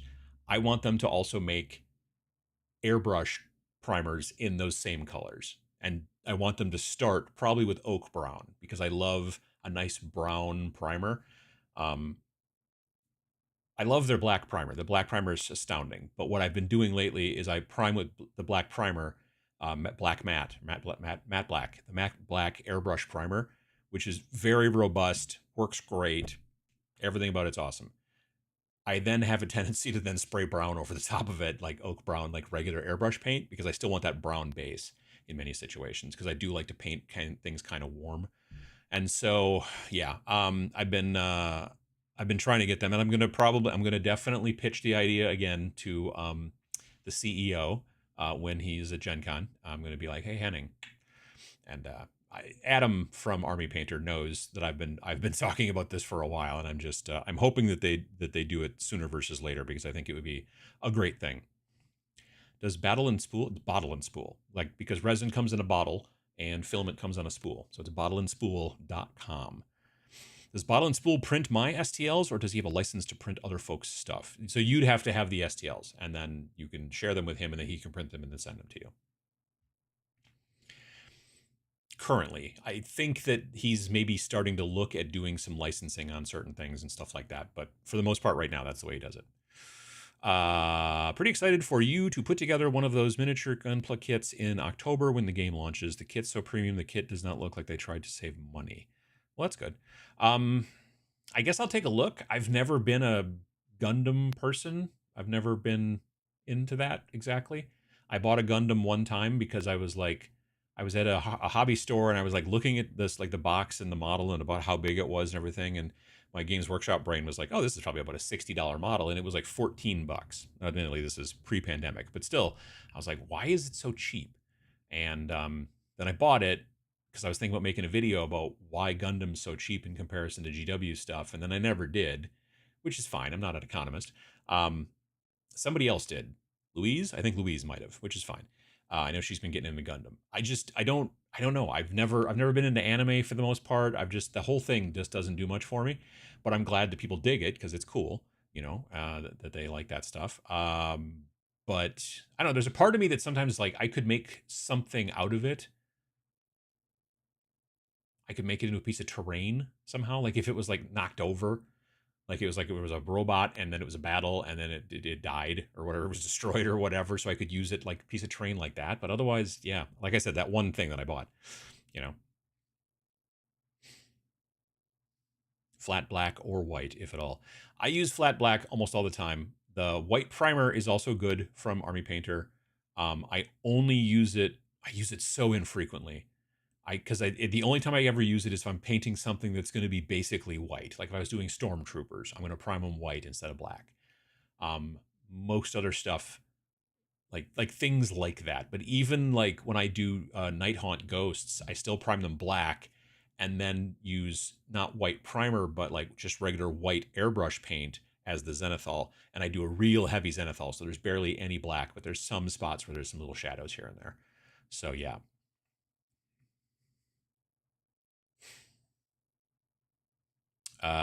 But yeah, that's generally, I almost never use, the only time I ever use white primer is I'm actually just priming the entire thing completely white. Otherwise, if I'm doing a zenithal, it's matte black primer and then white airbrush paint instead of white primer over the top. That's just the way I've been doing it.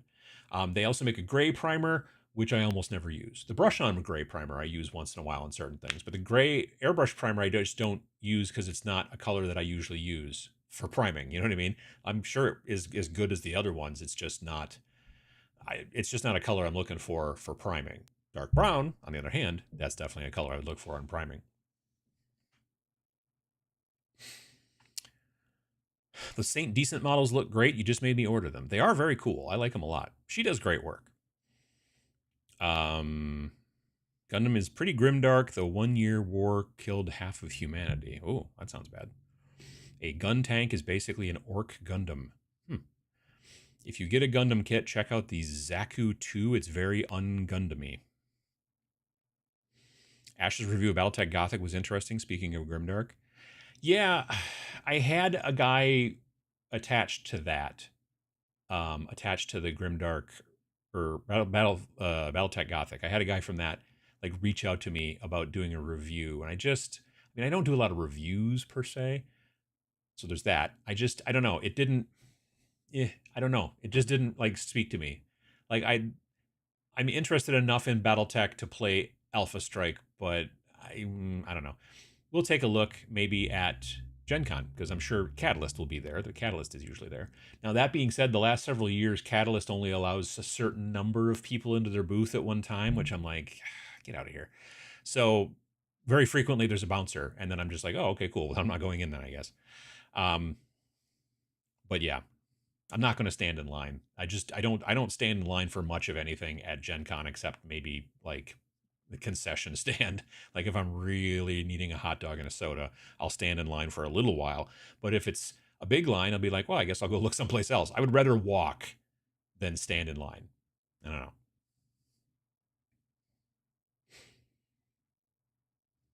For primer, I'm a huge fan of Hyrax Brown from Color Forge.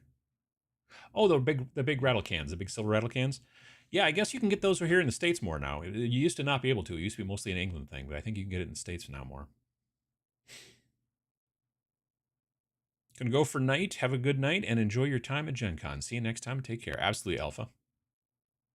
Getting that Battletech Gothic box when I see it in my FLGS. Nice. Frederick, how you doing? You made it to the show. Excuse me. They have Alpha Strike rules for the Battletech Gothic Max. Nice. I mean, that makes sense. I'd hope you'd want to have both. So that's good. That's very good. Like I said, I'll take a look and see if I can, maybe if I could do a demo.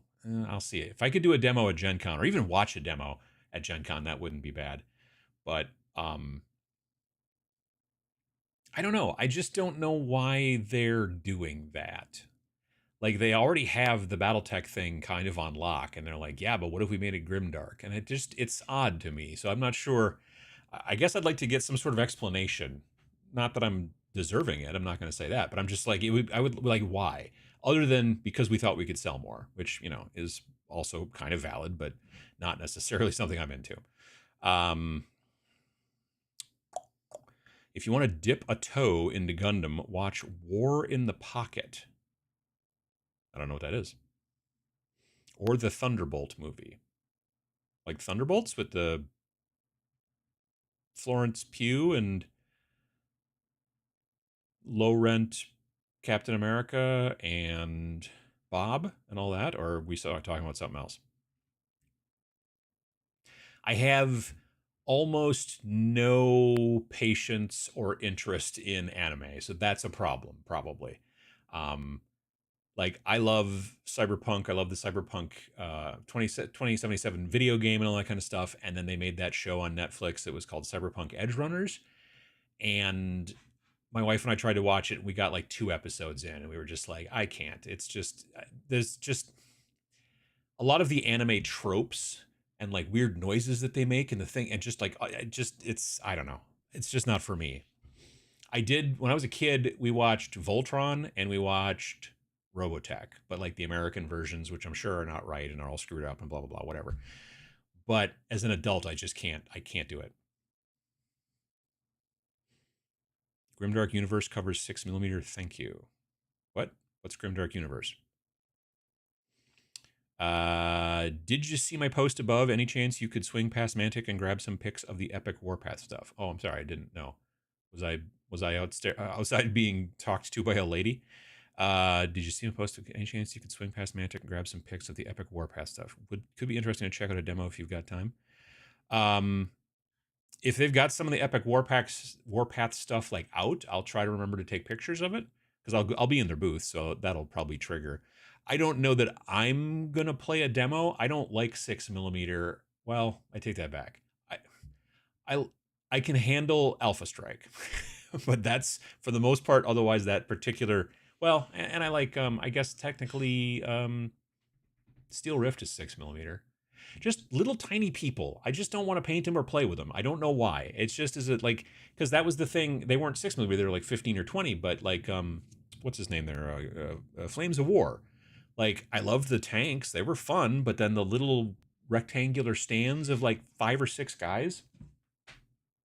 Some sort of cat shenanigans I heard outside the door. Just was not. It's just I don't like that scale for that kind of thing. What is better for attending your first convention? A big convention like Gen Con or maybe a smaller con like TMX? Oh, I would definitely go to a smaller con. Yeah.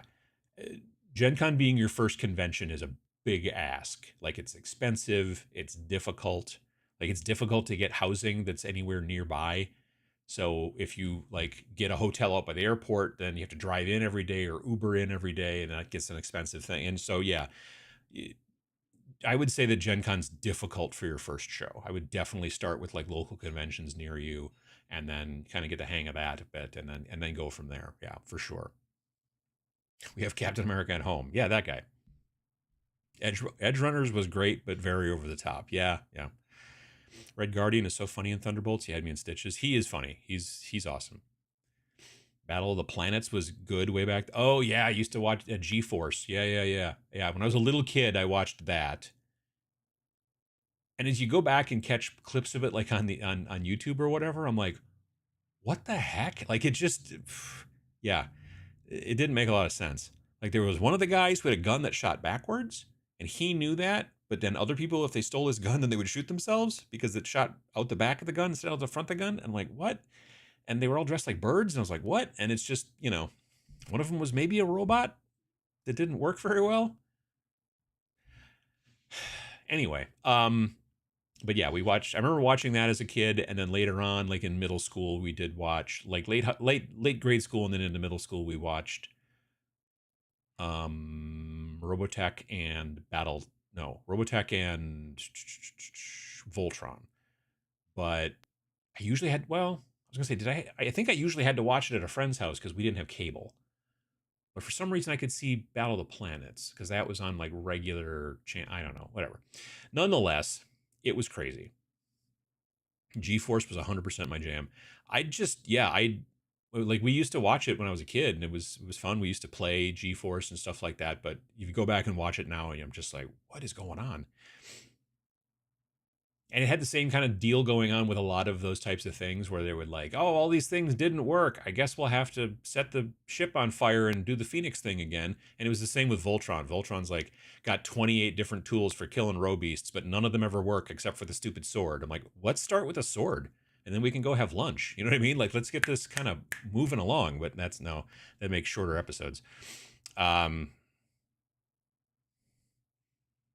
I don't like playing with smaller people. Peter Dinklage. I would love to play a game with Peter Dinklage. He's awesome. I was never a huge Trauma fan. I was always like, but he's doing the new Toxic Avenger, and I'm on board. Absolutely. I too bounce hard off anime tropes. Constant close-ups, straining sweaty hands, all the grunting and noises. Yeah, there's a lot of like, what? Like a lot of that going on. Bizarre interjections and faux melodrama, just not for me. Yeah, it's just a storytelling style. which some people are super into and other people aren't. And that's fine. There's nothing wrong with that. My favorite will always be Star Blazers, then the Macross saga in Robotech. See, that was the thing. Like, we watched Robotech, and there was like 3 different versions of it. There was definitely like the one where the crashed ship, they fired it up finally after they got it fixed, and then it brought the entire city into space, and that was a problem. You had the Veritex, and you had Rick and whatever that weird girl's name was. And that was like and then there was another type of Robotech where there was the invasion and some crap went on with that or something. I don't know. And then there was also a version of Robotech where, and these were, I think, some of the coolest, like you would be on a motorcycle and then you would push a button and then it would like transform and it would turn into power armor, which was kind of pretty cool, actually. But then years later, there people are like, "Oh yeah, no, the American version's all screwed up. They edited this and they did this and they blah blah blah and all this and it's all different. You should actually really watch the Japanese version." I'm like, at this point I'm in my 20s or 30s and I'm like, I don't think I'm going to do that. But yeah, they definitely did a lot of that kind of stuff where they would just like take the Japanese version and literally just re-edit and redo everything, almost like not refilming or reanimating for the most part, just like like different stories, put it together different ways, do different. It's very interesting how they would take this and redo it as something completely different, but just use the same footage. It's kind of interesting.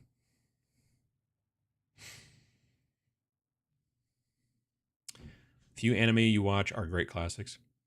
Like I said, I don't watch any these days. I've tried to watch Akira twice and I've fallen asleep both times. So, yeah. Star Blazers was great. Recently rewatched the entire series with Declan. Cool. I forgot about the Invids. Yeah, they had those weird 2-legged things. They had the chicken legs, basically, yeah.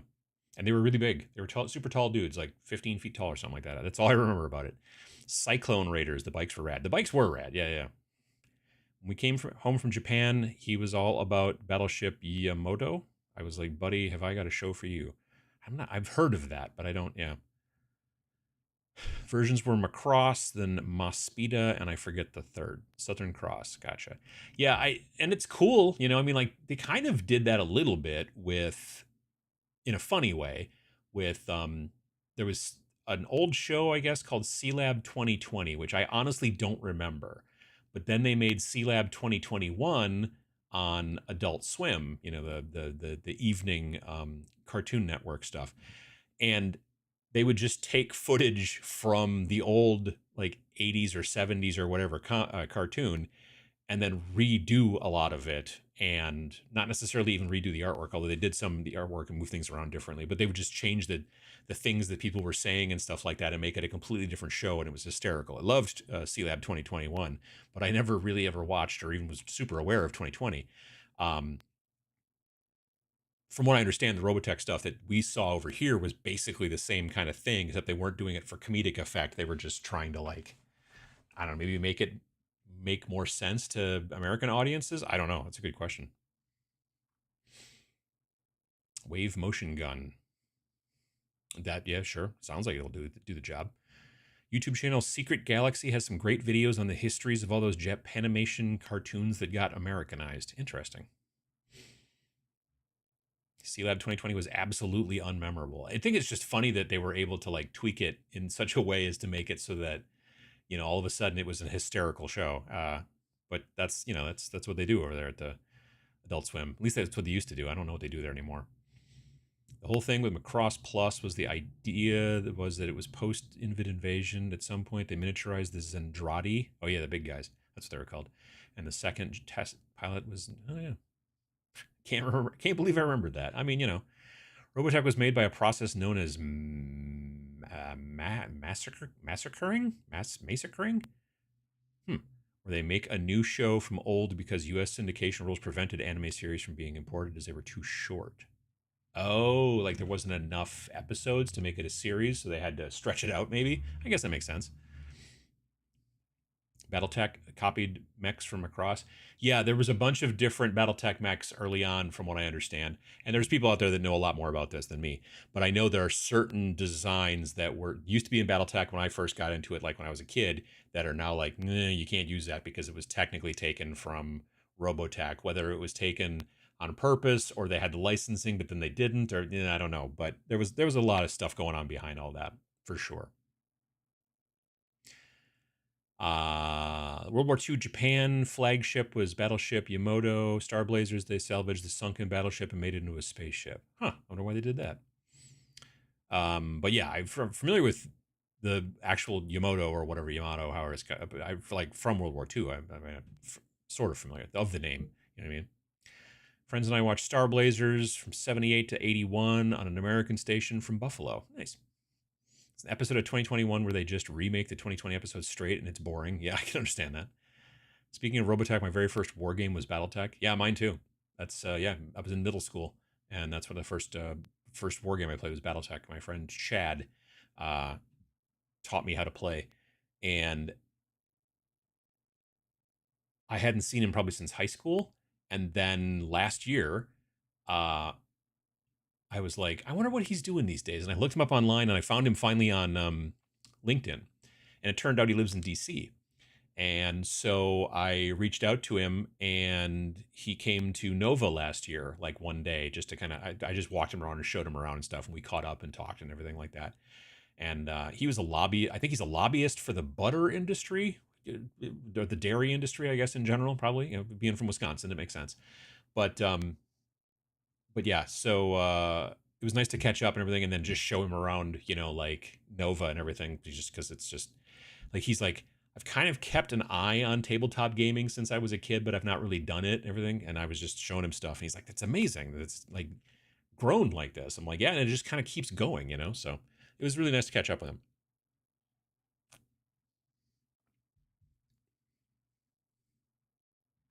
Lost interest in it after the crackdown of their unlicensed Macross mechs. Oh, sure.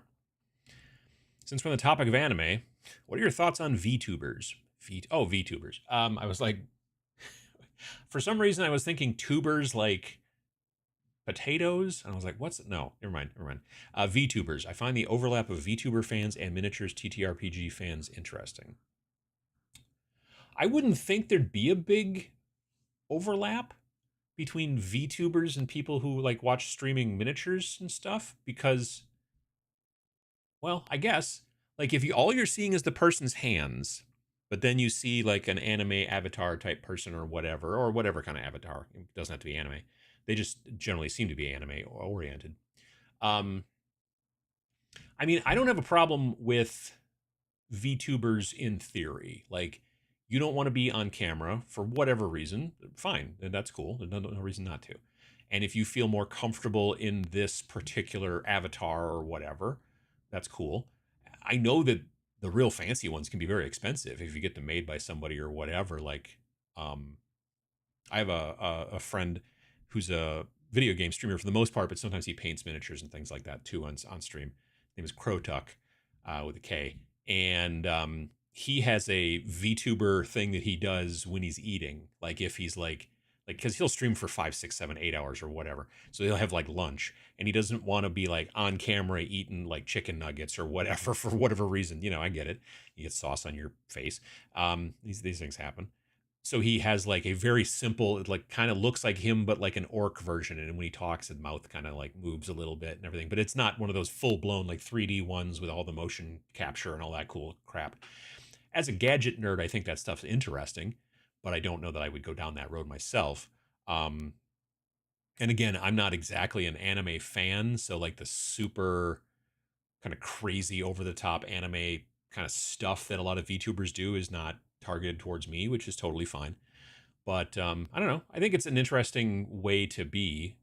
Um, Matt Yee, last name spelled Yee, I believe. He's a streamer. He's a nice guy. I've met him at conventions before. He had a VTube streamer whose name I can't remember now. Shoot. Anyway, they like met at, I think, Adepticon. Yeah, I'm pretty sure they met at Adepticon. And then she came and visited him, and he taught her how to play, I think 40K or something like that. But like, it was the craziest thing because like the two of them were standing there and the camera's on them, but she's like standing in one spot and her VTuber avatar thingy was like superimposed. But every once in a while you'd see like her arm come out to like grab dice or whatever and stuff like that, and it wouldn't get completely covered by the thing. And it was just, but the way they were doing it, I was like, well, that's really interesting. So I think it's an interesting kind of concept. And I thought like if I did long enough streams where I was going to like eat or something like that, it might be, or if I just had like, I don't know, I was gonna say a bad hair day, but pretty much every day is a bad hair day. But if I don't know, if I had like a cold or something like that, but in generally I'm not gonna stream then. But I don't know if there was some reason, it'd be sort of nice to have a very simplified version of me, like a little cartoon version of me. But doesn't seem like it's a thing I'm gonna do. Eventually lost against Catalyst Game Labs, which freed the franchise up. I think I heard that. Yeah. Bring on the sweet potato tubers. I mean, I do like sweet potatoes. Let's see. I bet you get some sweet fringe benefits being a lobbyist for the butter industry. Probably you get as much butter as you want. I don't know. Like, I don't know if it's the entire industry. I know that he worked for Land O'Lakes, which is like, well, it's a big dairy company, mostly butter.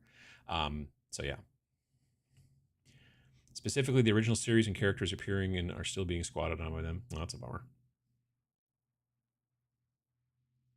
Vehicle Voltron doesn't count. I mean, that was when you were a kid and you'd be like, you know, it'd be like a Monday and you go to watch Voltron, and then it was the ones that they switched from the Lions one to the vehicles one. You'd be like, oh, because it would be like a couple of weeks now where it was just be all dumb vehicles. And I just never liked the vehicles one. Most people didn't. The Lions one, Lions Voltron was cool. Vehicles one, not so much. Craftsman just uses a puppet, old school. That's true. I've seen that channel before. All you in here talking, you hit what? Go hit like. Oh, sure. Yeah, absolutely. When you're calling it Voltron, neither of them count really because Voltron is a Western invention. That's fine. That's what I watched, so that's what I called it. What's Uncle Adam's opinion on the Vishojo drama? I don't know anything about that. You are right. The actual answer is what? Yeah, I don't know anything about it. I try to avoid drama if I can help it these days, but yeah, I don't know. Like I said, I'm interested by. There was a thing for like a plugin, I think, for Star Citizen, right? That's the one that like is still technically not done and has raised like $1 billion or whatever. Star Citizen. There was a thing where like the webcam on your computer could motion track your face so that your character, when you were like doing things and like walking around in the world talking to people, your lips would move and your like eyes would look around and all that stuff on your avatar, your person walking around in the game. And I thought, well, that was kind of cool, but I don't know if anything ever went. I don't know that it still happens. Like, I don't know if they were like, yeah, that's breaking the game and they took it out or what. But because I played Star Citizen for a little while and I never came across that like feature, like how you would turn it on or whatever. But I remember watching a video or two of people doing it and how it was kind of silly and sort of funny, but it was, but I haven't, yeah, I picked up Star Citizen, like the super base game where you just get like the one ship and all that kind of stuff. It was like $60. And I did that, I don't know, 2-3 years ago. And I played it for a little while and I was like, oh, and then I just haven't played it since. And I know they've added things and updated things and all that kind of stuff. And I should maybe pop back in, but I just haven't. A PNG tuber would be a fun talking head for when you can't or don't want to be on cam. At its most basic, you just need an image with mouth open, mouth closed, and transitions. Yeah, it's like a definitely, like it's an audio, like it's picking up the peaking of like your waveform, and then it's doing that. And like there's also sometimes idle animations. At least the one that I saw that my friend Krotuk was using is it's got like it like blinks, from time to time or whatever if he's not saying anything, and it's like I think the drawing of him is like it's like an orc. He's got like a squig on his shoulder and I think he's eating something. So it's, but yeah. There's a Voltron board game. This is on my Grail game list. At one stage, I know you could play as Voltron in Monster Apocalypse, which would be sweet. I do remember there being a crossover between Monster Apocalypse and Voltron. I do remember that. Yeah, I think there was a board game of some. Was it Cool Mini that did it? Somebody did it. I remember years ago, my friend Eric, we bought him a Voltron that was like die-cast metal, and it was probably a foot tall. It was pretty cool. Sounds like you need to get your car fixed, sir. It's very loud. The shoujo drama, a talent company, ended up becoming a Ponzi scheme as the CEO mismanaged the funds. Fairly normal, but the corporate ecosystem is small. The corporate VTuber system is small. Yeah. I mean, Ponzi schemes, that's what a lot. I mean, there's been a lot of companies that have kind of, even in the gaming space, that have done that. Sort of. Maybe, well, I wouldn't say necessarily Ponzi scheme. Let's say, I feel like Cool Mini or Not was definitely, and there are other companies that have done this as well, but I think Cool Mini or Not sort of finally got stung by it most recently, where they do a Kickstarter, they start producing the stuff for it, they start to run out of money, so they start doing another Kickstarter to pay for the last Kickstarter, which then, and they just have to keep kind of leapfrogging like that. What was the name of the company? Ninja Division. I think Ninja Division definitely was doing that and then eventually crashed. And there have been some other ones as well. And I think that Cool Mini or Not was doing it pretty well and they were able to keep up with it. And then all of a sudden the tariffs came along and then that just like crumbled it, which is why I think Cool Mini or Not, or CMON as some people call it, but that's not what it stands for. It stands for Cool Mini or Not. I think they're going out of business or are. They've definitely had to lay off a whole bunch of people. So I'm sure they won't have a booth. Well, I take that back. I don't think they'll have a booth at Gen Con this year, but I guess I'll find out.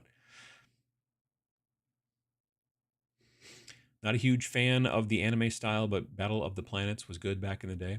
Is that the one with that's G-Force with the birds? Like, well, they're not birds, but they're people dressed like birds for reasons. Yeah, I when I was a kid, I watched that. So yeah, I did they ever make a board game based off of that? It seems like a thing. Someone would buy the license and do it. I'm kind of surprised. Um, Archon Studios out of Poland, I'm 98% sure. They've got the license for Starcraft, but from what I understand, they're not making a Starcraft board game. They're making a full-blown Starcraft miniatures game, which I'm at least vaguely interested in. I didn't play a lot of Starcraft because I'm bad at strategy, but I did play some. But it would be interesting to see where they're going to go with that. If it stays being kind of a gateway game, sort of like, then I'm like, all right, whatever. But if it's a little bit more actual, like a miniature war game, I think that would be very interesting. The problem is that there's only a certain number of units, obviously, in StarCraft. So this is the same thing that every other company that has a tendency to do licensing bumps up against, is eventually you need to keep making more stuff. If you want to be a big, huge corporate entity making a big game, you have to constantly make more stuff. And Star Wars X-Wing bumped into it, where all of a sudden they're like, we're kind of out of ships here to keep producing. Okay, because they can't necessarily just go, we're going to make a bunch of new ships that we made up. And then Lucas is going to be like, or Disney in this situation is going to be like, no. I mean, Lord knows Disney's been making new TV shows, so there's new ships, but we couldn't catch up. So with something like StarCraft, there were only so many different units in the game, so it'd be interesting to see how they're going to plan on handling that, or if they're just like, this is one of our several titles, and we don't have to flood the market and constantly keep making it happen. We can just be like, put this stuff out and then let it kind of cook. You know what I mean? But a lot of people like, this is our one big chance, and we bought this license and it was very expensive and we got to do all this, so I don't know. A lot of Kickstarters go down due to mismanagement. Yes, also true. Very true. Venture capital moving into buying out YouTube channels seems like the current grossness in the space. I saw a thumbnail about that happening. Venture capital people buying YouTube channels. They're not buying mine. I mean, they haven't even offered. I wouldn't, but still. I mean, I guess it depends how much they actually. If they were like, hey, I'll give you $100 million, I'd be like, okay, that would be fine. Yeah, it's just, it is weird though. Like, venture capital kind of ruins everything in my opinion, but no one asked. Let's see here. Another American company killed by taco tariffs. Tacos. Starcraft minis game. I was addicted to Starcraft 1 as a kid. Oh, I had friends that played it constantly. Like I said, sucked at it, so I didn't play it that much, but I did play it some. But yeah, it's Archon Studios. They're, like I said, I think they're based out of Poland. They do good plastics. Like they do a lot of plastics for a lot of different companies now and stuff. And I like some of the things that they make. I own some of their stuff because it's really cool. But what was my point? Hey, buddy, your motorcycle's really noisy. You should get the muffler looked at.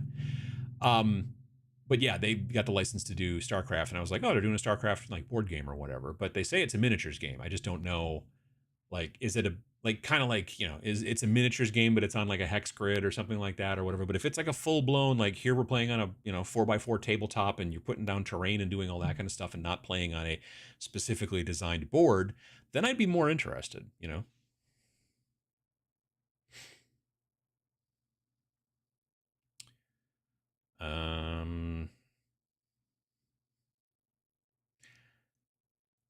Cool Mini or not have rationalized what they have in the pipeline and laid off pretty much everyone who is developing new product until they get everything currently in the pipe out. Russo brothers had the movie rights to Battle of the Planets. Huh. I can't even imagine what a movie like that would be. Now we know Adam's price. Very Dr. Evil, $100 million. I mean, you know,